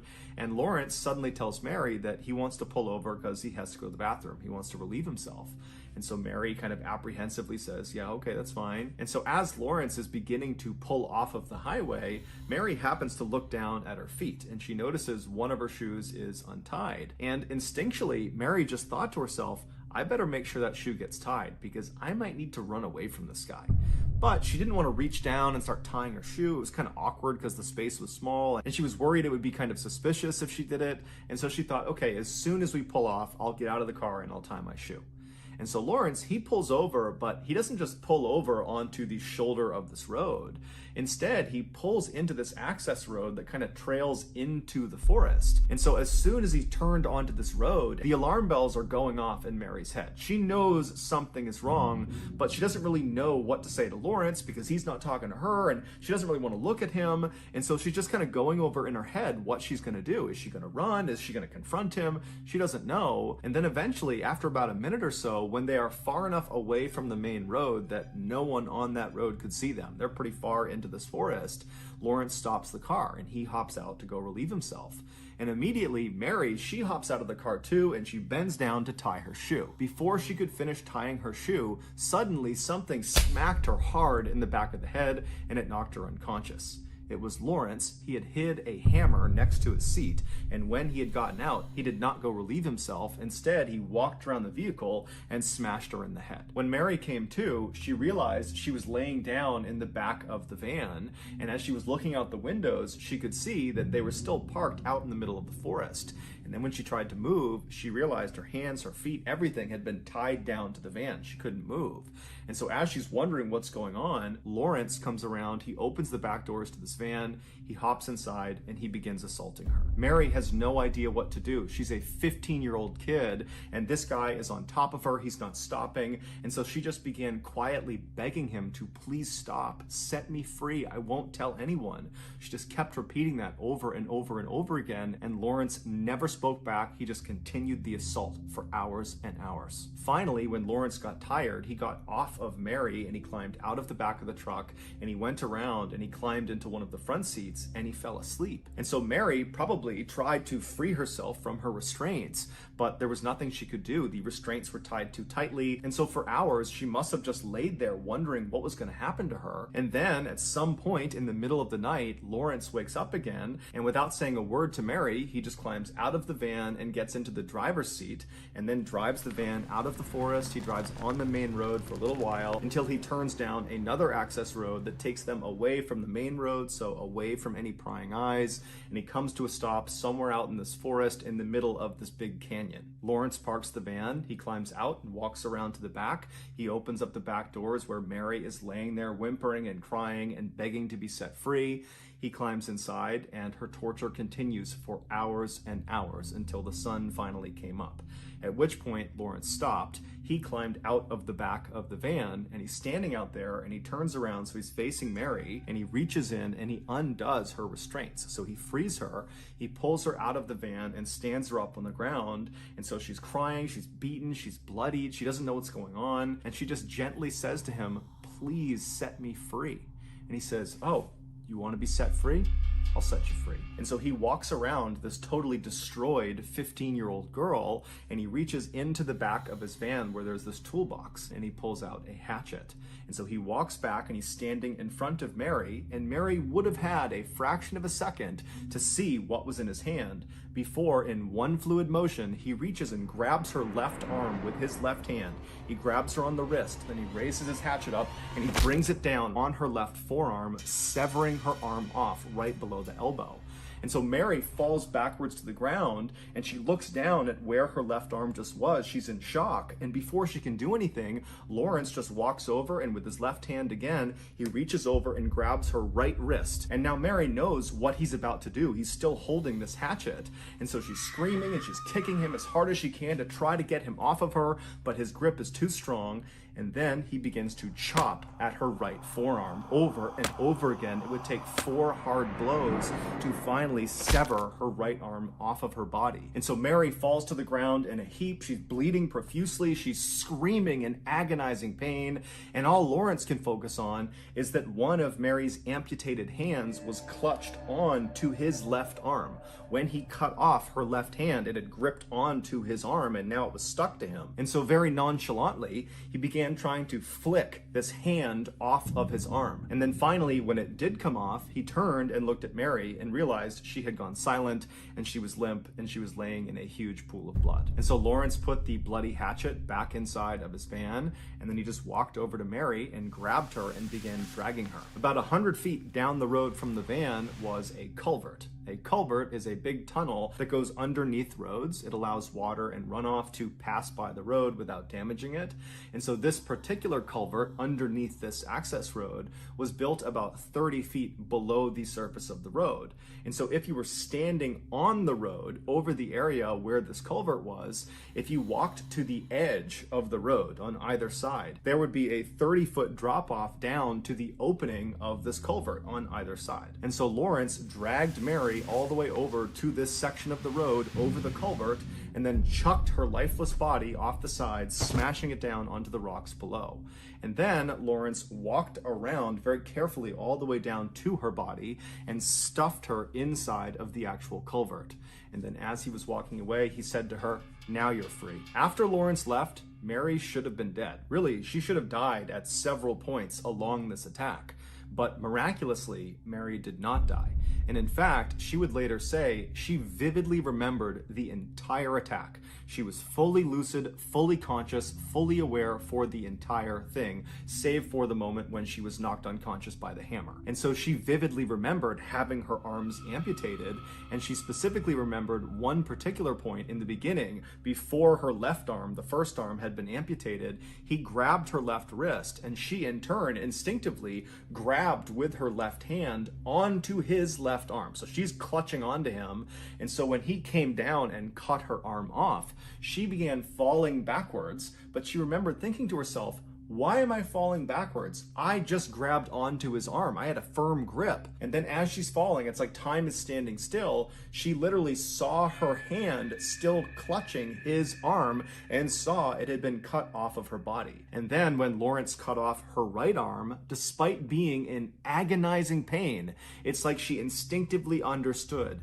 that she has to pretend to be dead. Otherwise, she will die. And so she went totally limp, her eyes were half open, and she watched as Lawrence is flicking her left hand, the one that she thought she had gripped onto when she was falling back. She watched as he shook that hand off of his arm. And then she was limp as he grabbed her and dragged her the 100 feet to the culvert. And she was limp and still and didn't make a sound when he threw her 30 feet down onto jagged rocks, and she broke 4 of her ribs. She was in excruciating pain, but her will to survive was telling her, make no sound, take this punishment, and you will survive. And then after he left, she remembers thinking, I don't know where he is. He could be waiting up on the road for me. I can't just crawl out and try to save myself, because then he might actually finish me off. And so she laid in this culvert in this horrible position, totally contorted, with her arms gone and broken ribs. And then finally, after a while, she started to feel exceptionally tired, and that was from blood loss. And she said there was a voice in her head telling her, you can't go to sleep. If you go to sleep, you're gonna die. And if you die, we can't catch this monster, and he's gonna do this to someone else. And so she had this surge of adrenaline where she decided, I'm gonna live. I'm gonna get out of here. I don't know if he's still up there, but I have to get out and I have to try to save myself. And so somehow she got out of the culvert. And then once she was on the ground, she dug the nubs of her arms into the dirt and attempted to pack the wound with dirt and mud. And then afterwards, she raised her arms up over her head because she didn't want the blood and muscles to fall out. And so with her mutilated arms up over her head Instead, she managed to crawl up this embankment, up onto the road. She's got no clothes on. She's covered head to toe in blood. She's in shock, and she starts running down the highway, and a car would actually come by fairly quickly, but they were so startled at what they were seeing, they didn't stop, and they drove on. And so Mary would ultimately run 3 miles on this highway before finally flagging down a passing motorist. It happened to be a young couple, and after they got over the initial shock of what Mary actually looked like, they put her inside of their car and they sped to the hospital. Mary would stay in the hospital for a month, and during that time, she would give police all this information about her attacker, about Lawrence Singleton, and using her very detailed description of him, the police were able to come up with a very good composite sketch. And Lawrence Singleton's neighbor happened to see that sketch, and they turned him in. Lawrence was ultimately sentenced to 14 years in prison for what he did to Mary. It was the maximum sentence that the judge could give. The judge wanted to do more, but legally they couldn't. And so Mary, she testified at court. And so after it all ended and he was sentenced, Mary was leaving the courthouse. And as she passed by Lawrence, it was the one time she had to be physically close to him, he turned and kind of leaned into her and said, "I will finish the job if it takes me the rest of my life." 8 years later, Lawrence was paroled for good behavior. And so, of course, this terrified Mary, who by now had become a wife and she had 2 sons. And so she's worried that now that this guy is free, he's going to come and finish the job. But Lawrence would not go after Mary. Instead, 10 years after he got out on parole, he would attack another woman, a 31-year-old mother of 3 named Roxanne Hayes, and unfortunately, he would kill her. At Roxanne's murder trial, Mary would actually testify against Lawrence, and her testimony is what they used to secure a death sentence for Lawrence. But before he could be executed, Lawrence died of cancer in jail in 2001. When Mary heard that Lawrence had died, she felt very cheated. However, her sons were very relieved to find out that her attacker had died, and so she took some solace in that. Outrage over Lawrence's early release, considering what he did to Mary, and the fact that that early release led to another person being killed, led to the creation of the Lawrence Singleton Bill, which gives judges the ability to give 25-year to life sentences in cases that involve torture. Meaning, under this bill, Lawrence would never have gotten out of prison after what he did to Mary. So that's going to do it, guys. If you got something out of today's episode and you have not done this already, please sneak into the Like Button's house in the middle of the night and unplug their iPhone while it's going through a software update. Also, please subscribe to our channel and turn on all notifications so you don't miss any of our weekly 2 or 3 video uploads. We are now selling merchandise like flannels and hats and sweatshirts and all sorts of stuff. If you're interested, go to shopmrballin.com.